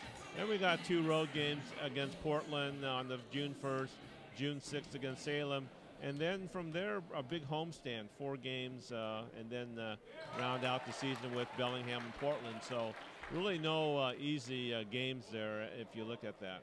Well, from what I'm seeing, Gary, as far as the home schedule goes, you have 1 more game against Portland, but you have 2 at Portland and 2 more at Bellingham. So I think this division will be won on the road this year. Yeah, I would say you're right. You're going to have to play heads-up ball on the road. And there was a turnover right there on the press after Herman converted the 2. But with those 4 fouls, Bloodsaw comes in for him. Like we said, Gary, let's see now, because Herman was starting to heat up a little bit. Now we'll see what happens. So down by 14 with the ball. There's Andre Murray to Feast. Feast wants another 3, and he's going to get it. Nice. He's going to get it. 3 threes in this third quarter for Mr. Feast. I told you he could do it. 3 of 4. That's right. And we want more. But Stevenson breaks the run. So it's 13 points now. And, Bellingham coming back with a little soft press. Little chess match here. How about that? Good call by Coach Amaya on that. Control the tempo, right? Murray for a 3. Nice. Oh, yeah. Andre 3000, baby. Down to 10. It's down to 10. All right, let's see. And Chas Cox surveying. He goes over to Rico Wilkins in the corner. Good D by Feast. Shot clock down to 10. Ball swings into Stevenson, but he goes off the double. The shot was blocked by Murray on Nick Moore, but he gets the follow-through. Yeah, that was great D by Andre, but Nick Moore just too tall there. Yep. All right, Murray gets past Cock. He's in the air over to Feast. Rico's out on Feast. Feast goes hard to the middle, but the ball is off the hands of Pip Bloodsaw. Feast almost saves it. Yeah, great play there. Good aggressiveness. It is. Feast has looked like a different ball player this third quarter. The confidence seems to be back. Yeah. When you hit those threes, it does wonders for you, let me tell you. You got it. Everything else seems to open up, doesn't it? Yeah. So Rico over to Chaz Cock for the three. No. Moore with the rebound. See, and Stevenson jumped up there to stop the initial outlet pass, which was a great move right there. And Murray kicks it to Pip. The ball gets bounced around. Volcanoes retain possession. Murray frustrated once again. So down by 12 with the ball, Googs. Like we talked about, now it's almost a battle of the foul trouble with our two big men. Yeah. Two of our big men. We can contain that and we'll be fine. And Pip Bloodsaw going to the middle, fouled by Stevenson. Yeah. And Stevenson is like, where was that? A little showmanship by Pip, but oh yeah, well, two of the leading scorers in the IBL going head-to-head there. Yeah. It's been a years and years battle. Bellingham's been in the league for 7 years now. Vancouver's for 10. Vancouver and Portland are kind of the cornerstone franchises at 10 years each as far as length. And then you have Bellingham with the 7 years, but they have the 3 titles. Right. And the Couve has 1. And Portland, I think they have 1. I know they have a couple runner-ups. All right, so Chazcock over to the Stevenson. No good, but Chaz K gets it back. He is going to the middle. The silent assassin, that one. Right. Quietly scores. And there's Ligon for 3. No. Oh, Rico fell down thanks to Pip's D. But Stevenson gets it and gets it over half court, so they don't have the violation. Underhand to Nick Moore. It counts. You know, that's the thing, Gary, is Bellingham, when Blake Poole is in there, he's killing you. Morris the Cat's killing you. And then all of a sudden, when it's not those two, Stevenson gets a hoop, or Gosling gets a dunk, right. or Nick Moore gets a putback. It's amazing. Tip in by Pip. Nice tip. Needed that, 91-78. So it seems they've got it down to 10, Gary, but then Bellingham kind of puts that back up. Foul on J.R. Moore. Once again, Bellingham converted it, Gary. 3-on-1 right from the half court. Yeah, that's, we just haven't figured that out yet with our defense, and we don't figure that out sooner than later, game's going to get away from us. Well, how's their foul trouble? After Gosling, they don't really have anything, do they? Well, no, they're pretty good. After Gosling, you got Jacob Stevenson with 2, Sam Freeman with 2, Blake Poole with 2, so they're looking in a very good situation right now. Gosling coming back in for Moore. Nick Moore's given him some great minutes tonight on the bench. Yeah. He kind of struggled opening night here, but he is starting to pick his game back up. And like I was saying, he's averaging over 15 points on the season. So Chaz K converts. It's back up to 15. Was down to 10. A little under 3 minutes to go in this third quarter. So Andre Murray over to Feast for the open 3. Oh. In and out, but no for Moore. Oh, that would have been nice, right? That would have been ideal. All right, Moore's the Cat. Flips over in the corner, though. Federico. Ah, boy. Yeah, we just Gosling don't have converts. Our bigs are just not, we don't really have any bigs except for JR in there right now. You got it, because Calvin has those fouls. And Andre Murray's not going to quit. Andre's not going to quit. Who's going to join him? That's the question. Right. Two others need to join him. Feast has shown now he's in the game a little bit with 3 of 5 in this quarter alone. So that definitely helps out. Yeah, we need a third source somewhere. Hampton and Herman seem to start getting it going a little bit, but now they're both with foul trouble. So on the floor, can Pip give you some more offense? What are you going to get? Right, yeah. So really your double figures right now are Andre Murray and then Feast, I believe, unofficially has 12. Yeah, he's getting the 3-stroke going. So we're going to pretty much have to play small, unfortunately, most of the game. But, when do you gamble? Do you gamble now? Looks like we might. Hey, what was the tee on, Gary? Were you just being too loud or something? I was. I wonder if it was on J.R. Moore, because it looks like he's coming out of the game right now. Yeah, and he's something. talking to Coach. Did he say something or bump somebody? He might have, because he's kind of going off in the corner there. Did he get kicked out? Wow. He left the building and punched a door. So, anywho. Well, he's coming back in. He's coming back. Take a breather. Yeah, that might be it. All right, so into the game. It looks like we have Sidell Doyle in, and it was like you were saying, a very small lineup. And, boy, you don't even have a center on the floor. You don't even have someone to masquerade as a center. But then again, Bellingham, I mean, your tallest guy there is Gosling. Well, and, Gosling's 6'8", so yeah, he's no 6'8". small potatoes. No, but then again, Bellingham doesn't do the traditional in the middle. It's a lot of up at the top of the key and cuts and that kind of stuff. Yeah. So, I mean, we'll see what happens.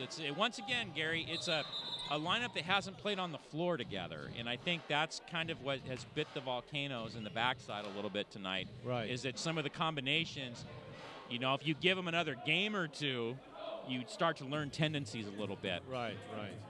Yeah. We look very small out there. Well, and it's like you're fighting. Oh, it looks like a zone. There you go, Gooks. 2-3 zone. Yeah, thank you very much. 2-3 Gooks. Yep.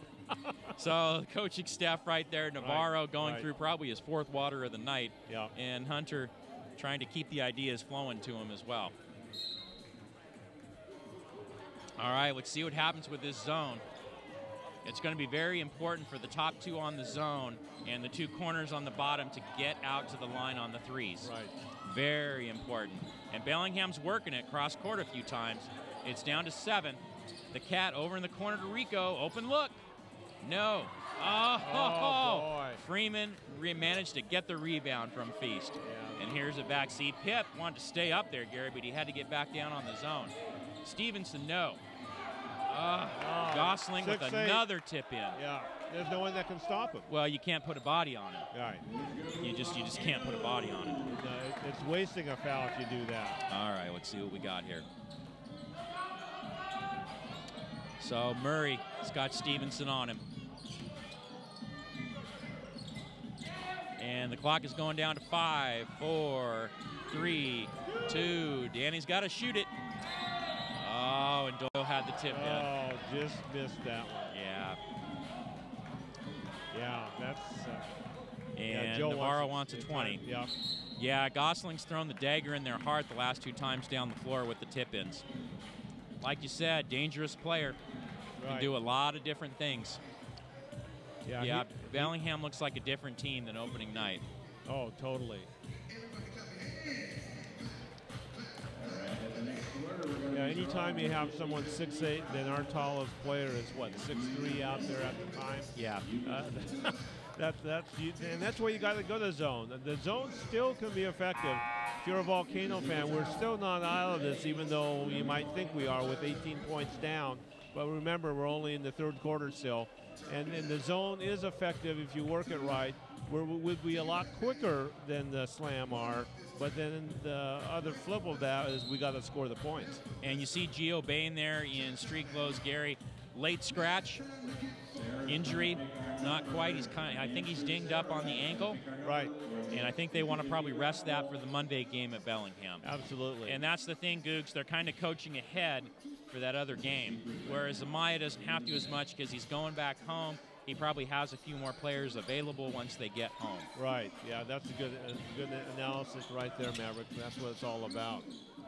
And Rico in the corner. He is definitely suave. And he's more than suave, I'll tell you that. And they just turned the ball over? Oh, no. Oh, no, just didn't get the ball back. Yeah. So continue about Rico there. Well, with Rico, once again, they have so many silent assassins on the team. I mean, Rico's another one with double figures, averaging over 13 points a game, almost 3 rebounds a game, and almost 3 assists a game. So they're, like you say, they're shades of the San Antonio Spurs, Maverick. Oh, and Pip, he got nothing off Gosling. Oh, nice. And Pip and Feast are trying to control it, but no. Morris the Cat breaks it over to Stevenson. He's going to attack it. He goes to Freeman, who backs up for the 3. Take it. And they are standing up and clapping over there in the Bellingham section. Well, unfortunately, as well they should, because they're putting on a clinic right now. They really are. And Ligon goes over to Doyle.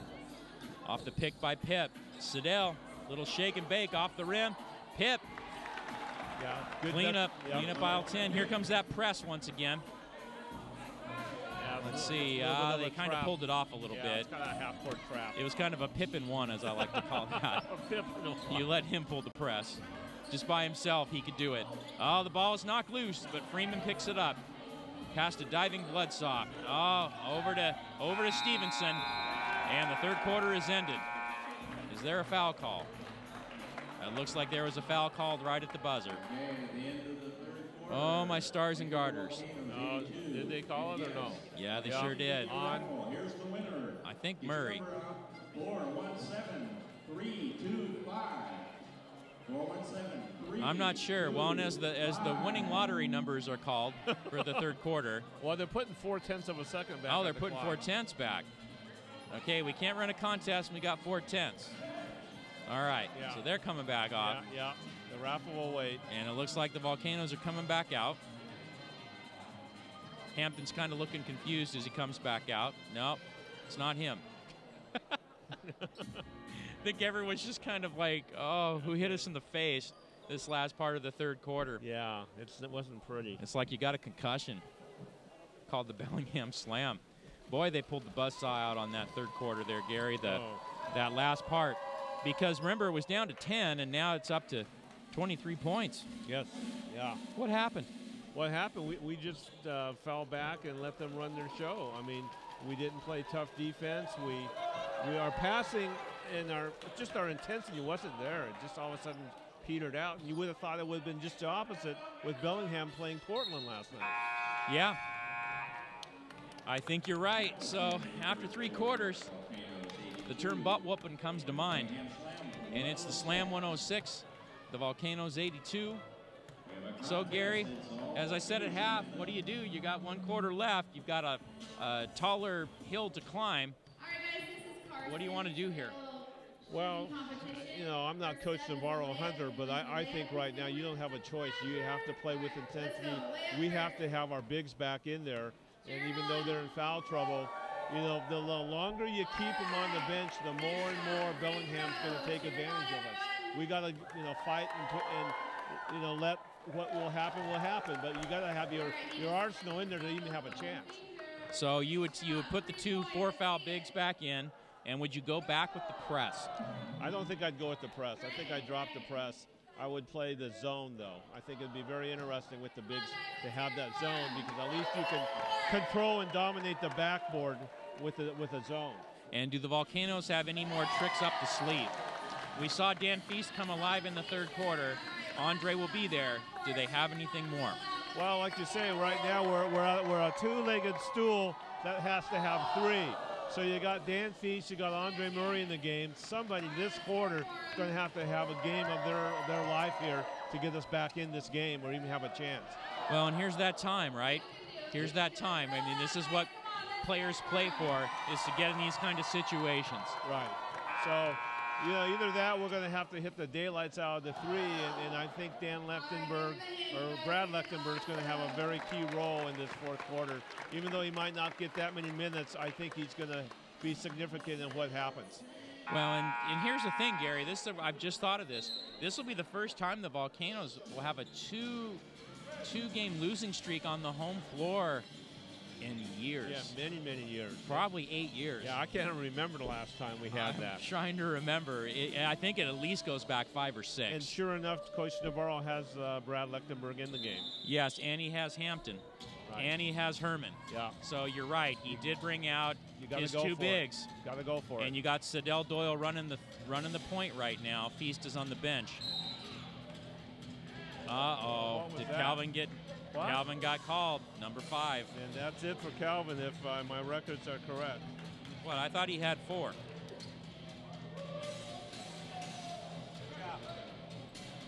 Yeah, that make his 5th. That's his 5th. Yeah, that's his 5th. You get 6, right? You get 6. 6 in the Yibble. Just like the NBA. There you go. And Stevenson driving Herman.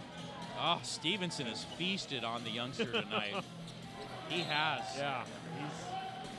And now Bellingham has thrown their own press. And see, now when you have this lead, 26 points, all of a sudden you get some spring in your step, don't you? You get spring in your step, your confidence is high, and you figure like you can do no wrong. And so they're playing like that right now. Well, and if you're Bellingham, Gary, you have the chance to go home with a 2-0 road trip against the top 2 teams in the league.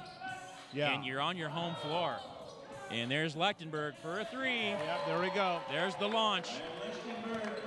All right, assist to Herman on that. So now here's your key. What happens after they hit the 3?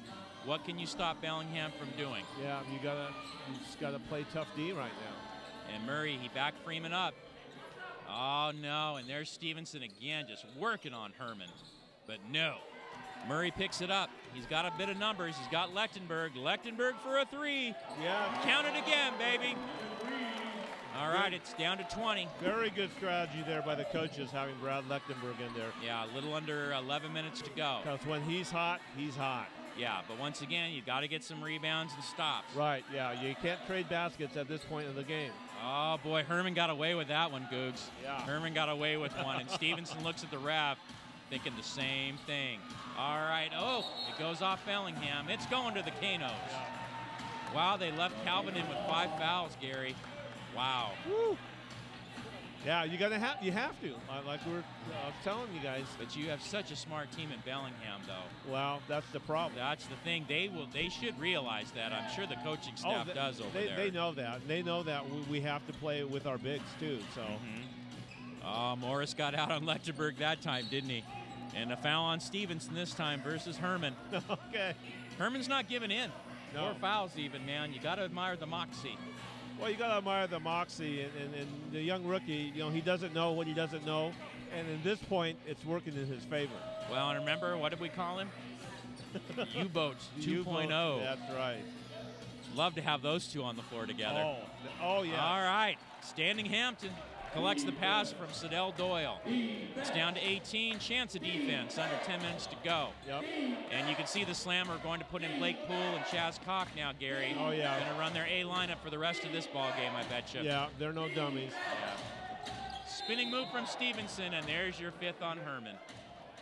They wanted a jump. Lechtenberg wanted a jump. Murray rose his hand for the foul, but they've got Herman. Actually, that would be the 6th on Herman. Oh, would it? Yeah. Yeah, they had 5, and it looks like Navarro knows. So. And let's see, they're going to have a timeout to discuss what's next. And what is next, Gary? I guess you put in J.R. Moore, or do you go back smaller with Feast? No, I'd go with J.R. Moore. I think you have to. Well, you got to attack it. Well, and you have to cover Hampton with the 5. Well, so you have to have another big guy in there, I think. And then Blake Poole's going to be coming back into the game. So, you got to go for. You just got to go for it. You don't have a choice. Well, Gary, the term "go for it" right now can mean a lot of things. Right. You've said that a few times tonight. I don't know what we're going for here. Well, we're going for just to be aggressive and just go with what we got. The most logical choice is you got to keep the bigs with an 18-point lead that Bellingham has. You can't play small anymore. No, well, but then again, once again, remember how that press got Lechtenberg those 2 threes. When you get the transition going, our shooters can get open. Right. Yeah, I think Joe's going to, say if it's not there, let's spread it out and start over and go for the threes. That's what's going to put us back in the game, unfortunately. Okay, so I'll play the game with you that I've done a few times when we've been on the losing end. How much do you want to see this lead, this 18-point deficit carved into in the next 5 minutes? Well, yeah, and that's the exact word. You got to carve into it. You're not going to get it back all at once. I would like to see that 18-point lead carved into 10 with 5 minutes left. Okay, so I'm going to write it down. You write this down, man. I'm on you, Googs. Okay. I'm on you. So if we can carve it down to 10 with 5 minutes left, okay, it'll make me feel a lot better. Okay. Well, you have heard it, audience and Volcanoes. Let's make Gary feel better. Okay. Okay, so on the floor for Vancouver is Andre Murray, 23, Calvin Hampton, 34, numero 0, Brad Lechtenberg, 11, Sidell Doyle, 44, Adam Herman. That must have been the 5th, Googs, not the 6th. Yeah, well, they had a 5th here on the Hey, I don't know. on the stats. They had 5. So good. I'd rather have it 5 now then. Don't tell anybody. Escucho. It's the evil.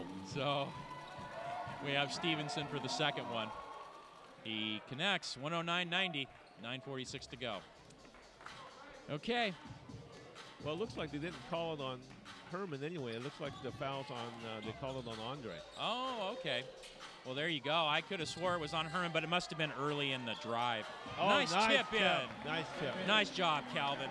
Go, Calvin. Go, Herman Beast. had a nice look off, a nice pass from Murray, but I'm glad there was some cleanup on that one.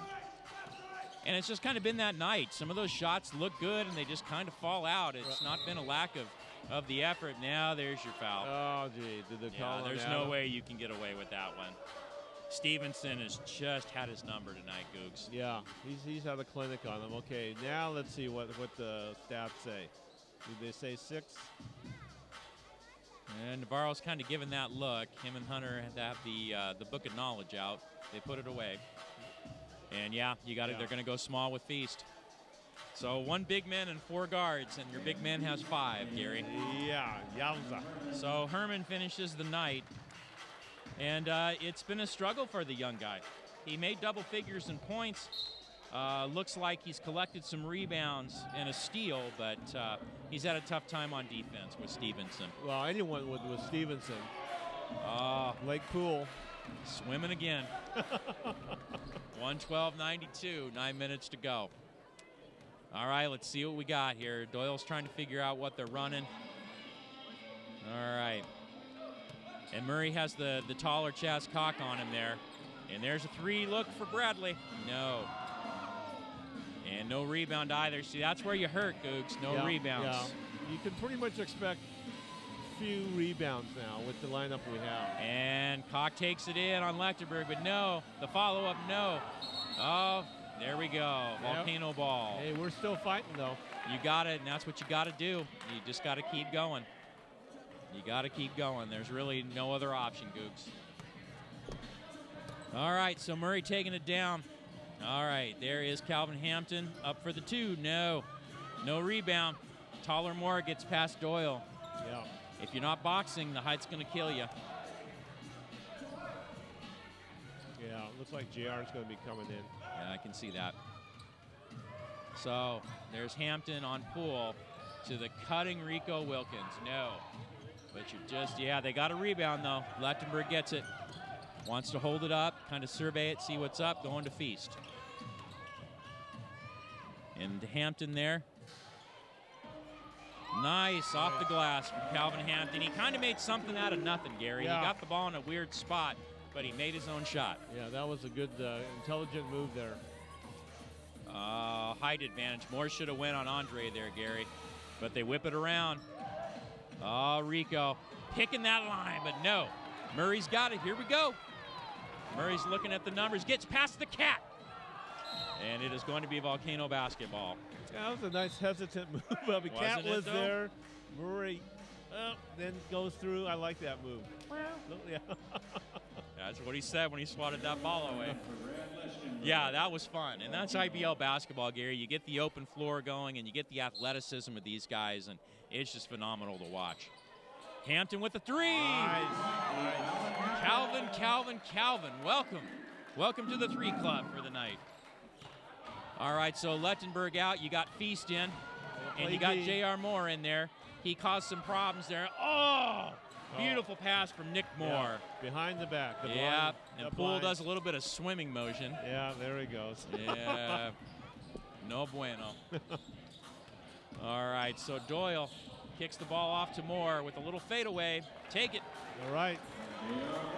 All right, so here's the thing. They got the deuce, Gary, but they have got to stop it. The deficit's 15 with 6. It's just under 6 to go. Yeah, we need a few stops. Oh, that wasn't one of them. That's not going to happen that way. Boy, Rico can run off those screens, can he? Yes. And Murray He's dishing it up. Nice. All right, 116-101, 6:30 left. The Cougs wants it down to 10 points with 5 minutes to go. So we're running up against a couple of things, people. Oh, Nick Moore using the height. Boy, he's had a good game tonight, hasn't he? He has a very good game. He's had a good game. All right, 118-101. I don't know if the Volcanoes have a lot more bullets left in the roster, honestly, Gary. Hampton for another three. We're answered, though. We answer. Boy, he's found the stroke, hasn't he? Feast yes. in the third quarter, Lechtenberg a little bit in the fourth, and now Hampton for a little bit. Yeah. All right, down to 14. Oh, Nick Moore. Oh, Hampton got his arms in there, got his hands in. Glad there was no foul. I didn't think there was one. No, that was clean. Yeah, but Morris, he does get fouled. Boy, Bellingham's tough, Gary, because they don't make a lot of mistakes. Yeah, they're playing incredibly well tonight. They're very poised. That's right. the thing. They're very poised. And they got the arsenal too. Even though they don't have all their players, look at them. They're still, scoring points, rebounding, running their sets very well. I've been very impressed with the way that Coach Amaya has that team running. Well, and remember, they had a rough start. I think they were 1-2, and they've had a 3-game win streak, might be 4 after tonight. Knock on wood. Right. And, that 1-2 start was the first time they were under 500, I think, since they got in the IBL in 07, since they first entered the league. Right. And if I'm not mistaken, did they lose their home opener, Maverick? Was that a loss up there? Yeah, they lost to Portland. Yeah. So they lost here, or no, they won the home opener. I think it was against Seattle. They cleaned them out, then lost here, and then went back and lost to Portland. There you go. At home. Yeah, that's what made them 1-2. But ever since then, they've really got their act together. Oh, there's Jake Kano out there. Well, Jake says he's got moves, so we'll definitely have to talk to him about it next time he makes an appearance. Yeah, Kano got back, doesn't he? Yes, he does. He's got game tonight. All right, so once again now with the Volcanoes, Calvin Hampton all of a sudden with the threes. Feast, you might see if you can get him open a little more. Yeah, those are the key players right now. And, of course, Andre Murray. So you got Andre Murray, you got Calvin Hampton, you got Dan Feast. There's your three-legged stool there, Maverick. Well, they're all clicking. It looks like Lechtenberg's coming back in. Well, that wouldn't surprise me either. I mean, give him a couple more runs, couple more. As you know, he's a streak shooter. That's true, and he can those 2 in a row there. Yeah. Yeah. So far, he's 2 for 2 right now. Mm-hmm. So coming out, we have Doyle, Murray, Feast, Lechtenberg, and Hampton. So a very quick team, a very three-point oriented team. And then Calvin, keep him in there. He's hot. Well, the 5 fouls, my friend. I know. That's what we're gambling on. That's, that's a tough go. We're going to roll the dice. I see Brian Hunter's son there with the commish. Nice. He's probably telling her, I don't know about this game. You're not doing my dad very well here. So Anderson does convert the first one. And we'll see how the second one goes. Crowd getting involved. I do like that, but I don't like the conversion. Yeah. So 120 to 104. Gary's prediction might be up in smoke. We will find out. I think you set me up for this one. Well, I know, Gary, but look at our score. I got to do something to entertain people. That's right. Oh, lots of tip-ins, but no. Siddell Doyle fighting. Give me that ball. But Poole picks it up and goes to Freeman. Oh, Freeman's pushing it up. He wants some numbers. Poole doesn't get it. All right, Feast converts. But the cat is on him. Feast going to the hole. He goes to Lechtenberg for a 3.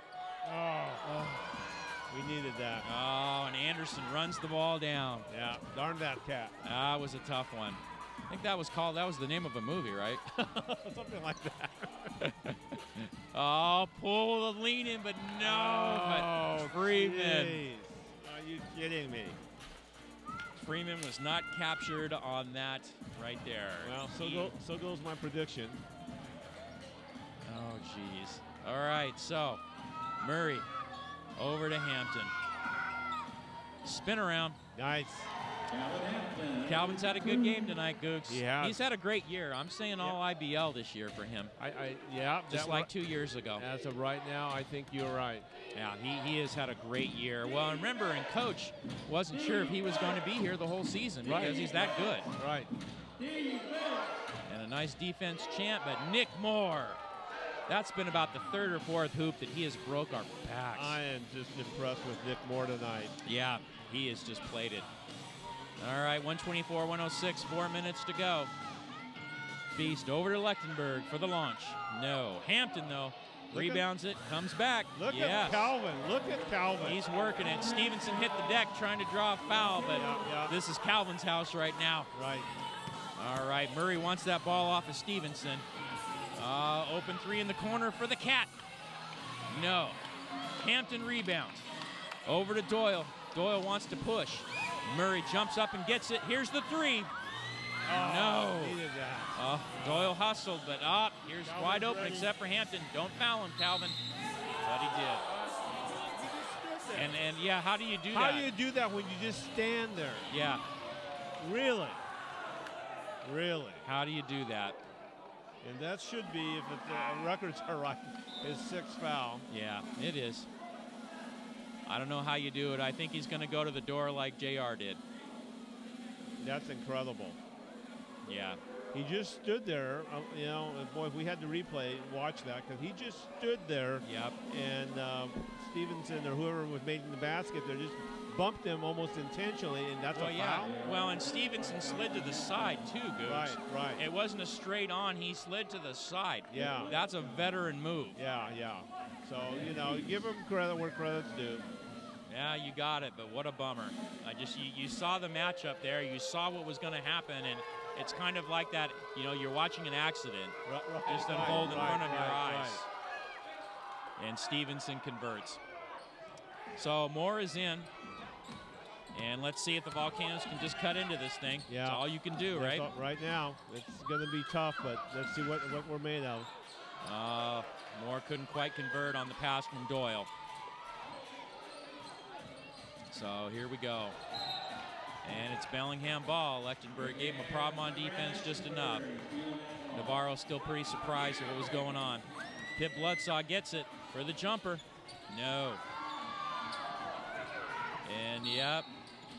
Anderson rebounds. I think it's timeout Vancouver. No, the referee called a technical on Joe. Oh, on Joe. Okay. Yeah, number 34, the ref there. Oh, okay. Bartripp's over there trying to call him down. Yeah. Schooler called it on him. And you know what? I don't blame Joe for being as upset as he is. I mean, as much as you don't want to see a technical, if there's ever such thing as a good technical, that was a good technical. No, and I feel bad for Calvin because he really put it out there tonight, Googs. Yeah. And he competes, and he doesn't try to do it, anything other than above the board, Calvin. But above anything, Joe did that to give respect to Calvin Hampton. You got it. I mean, you don't want a technical and all that, but Joe, he's a player's coach, and he can feel for him and know what's going on, and he was just defending Calvin and for the team. So right. So, I think that was, it's never appropriate, but that part of the technical, I don't blame Joe. Yeah, and Joe's still talking. It's just been a real hard night for him. Oh, and there's Pip on the Cat. Fun to watch. Fun to watch. Helped by Doyle. Kicks it to Gosling. Over to Freeman. Oh, the shot clock ran out and restarted, Gary. What happened? Go. It did. Yeah, there was no buzzer. I know. I don't know. Are they addressing that, or do they even know? They must be doing something. Do they even know that happened?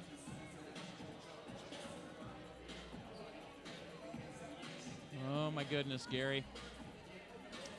Boy, when it goes south, it goes south.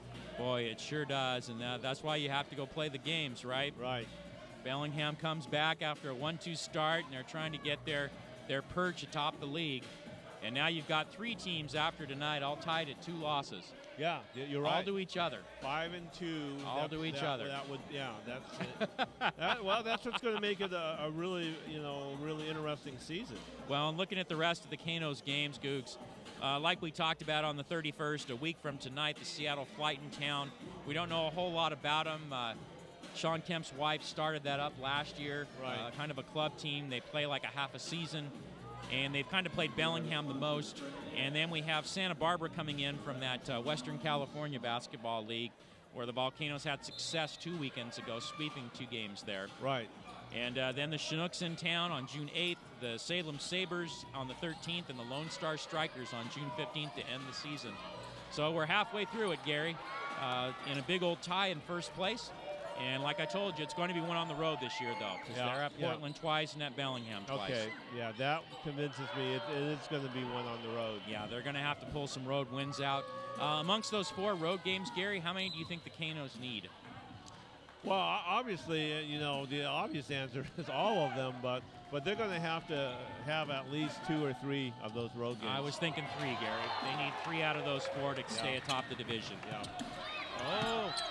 Oh, boy, right almost in front of our laps. But Freeman controlled it there, but there was a foul or there was a carry. What happened? Yeah, Doyle is telling Schooler there was a carry, which I saw as well, but they must not have saw that. So Freeman's going to go to the line. I don't know where the foul is, though. Now, on that schedule, though, I'm going to say my pick for a spoiler team, that it's going to be the Salem Sabres. Yeah, you had the Salem flavor going a couple weeks ago here, and they actually hung with Vancouver quite well for most of that game. But, you know, your boy Joe Burton. Yeah, Joe Burton, Daniel Dean. He's impressive. Yeah, well, I'm not sure if Dean's been playing lately.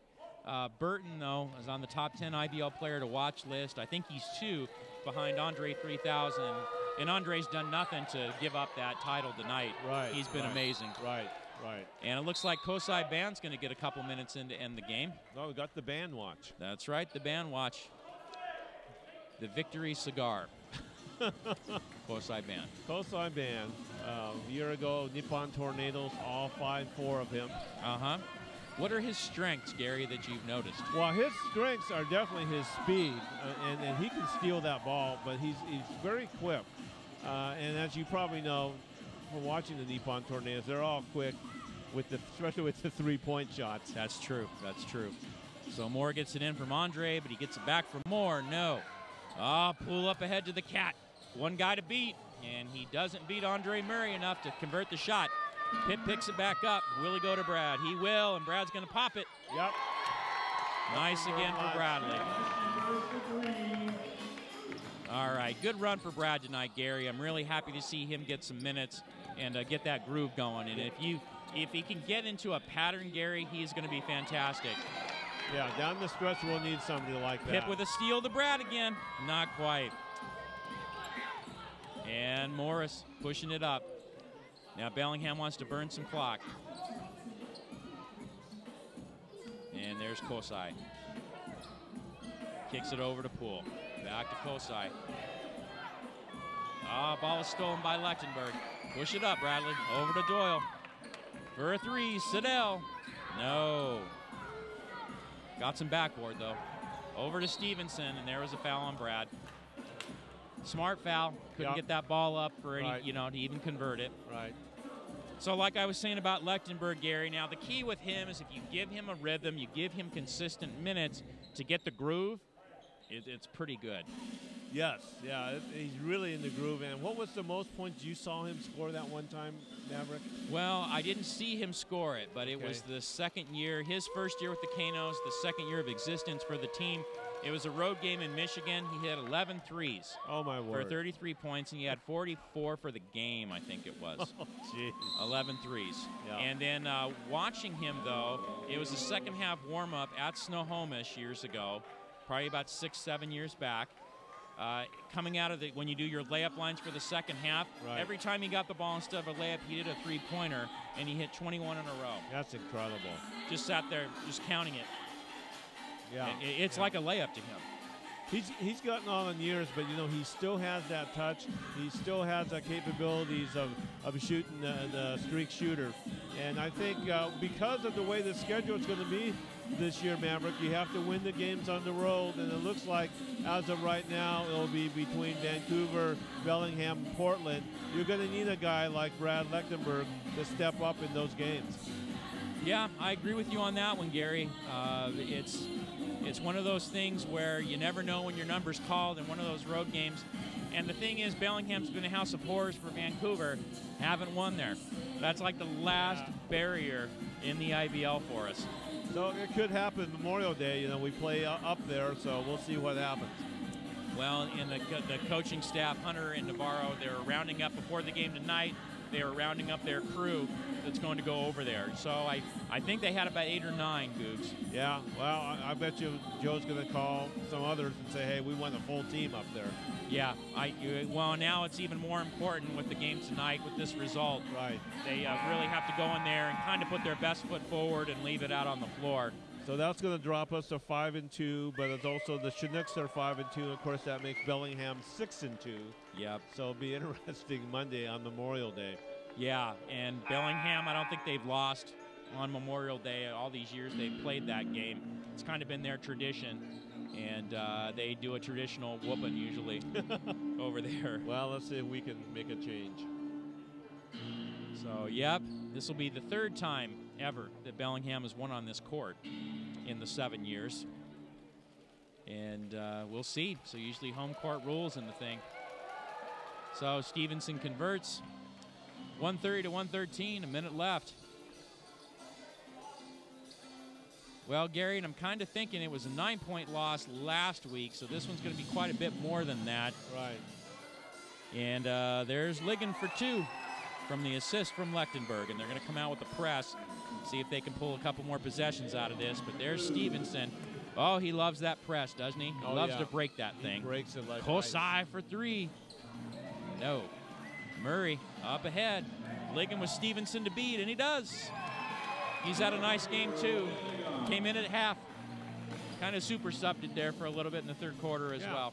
Yeah. He's a guy we haven't looked at either. Him and Doyle were new to the team this year. Oh, Nick Moore cutting Kosai. No, Kosai Bond for 2. That's right, and Nick Moore.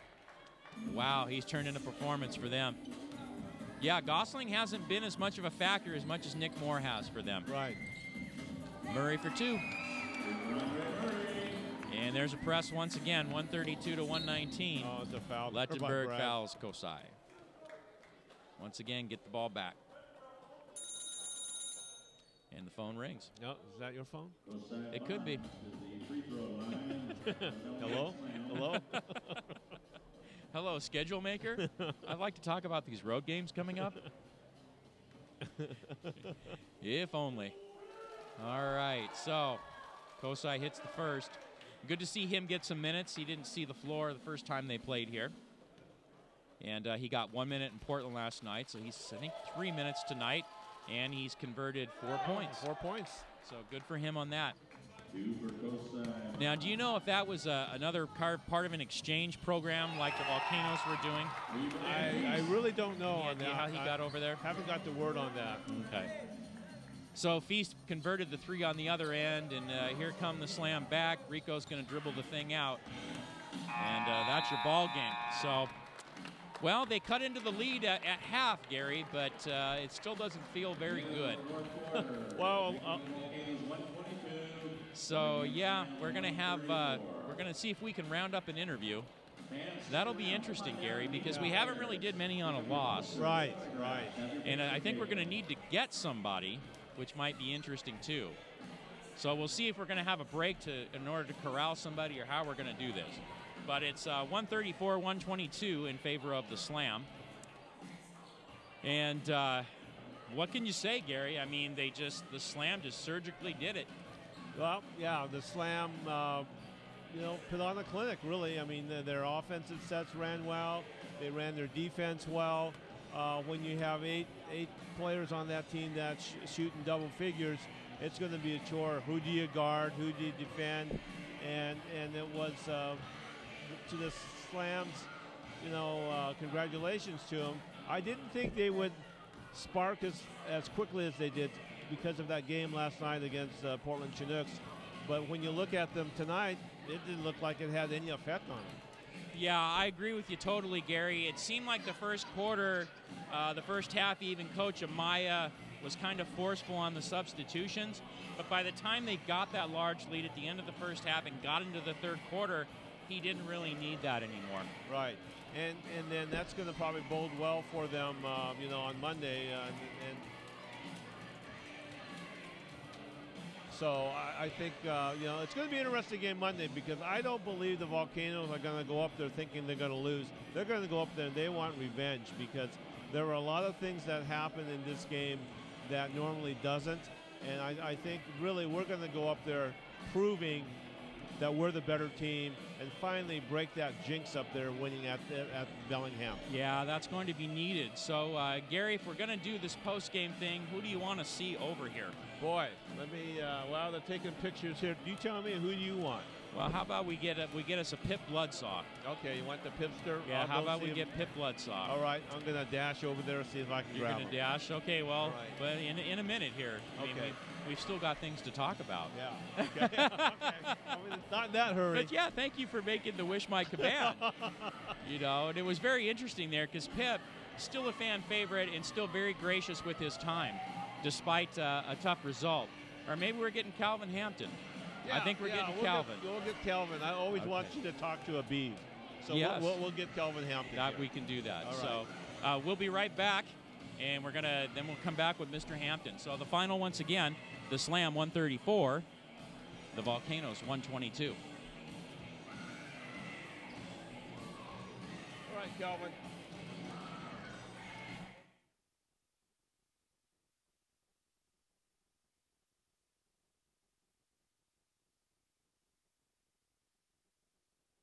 And we are back on Beyond the Eye TV, Volcano post-game, and with me, he was a big job tonight, a big, tall order, Calvin Hampton.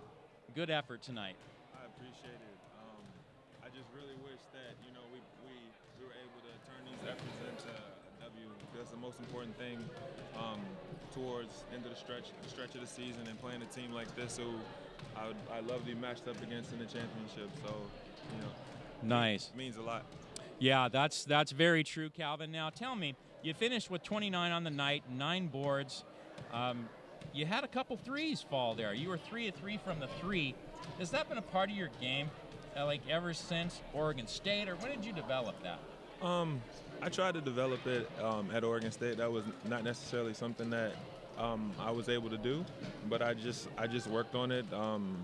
Being a professional and just trying to stretch out my game. I'm getting old, so I gotta be able to do other stuff besides bang my 260-pound frame in the paint. So it just adds a little dynamic to my game. But whatever I can do to help the team, and I just felt like it was all in rhythm, and it was, you know, it wasn't unnecessary. So I just let it fly. Yeah, you seem to develop that, Calvin, because we always see your down low game and being real active, getting the tip-ins and the dunks and whatnot. And then when you shoot the three, all of a sudden it's like, whoa, where'd that come from?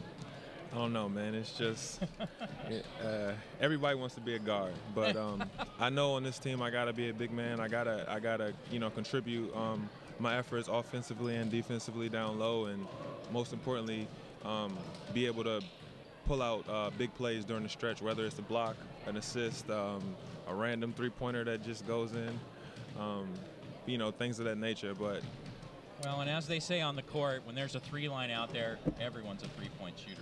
Yeah, especially these guys tonight. They lit it up in the first half, so I was glad they were able to give them a little bit something back. Okay, so turning point tonight, it kind of started like a chess match, I felt, in the first quarter with the substitutions, saving people, a couple of fouls. When did that momentum kind of swing over to them a little more?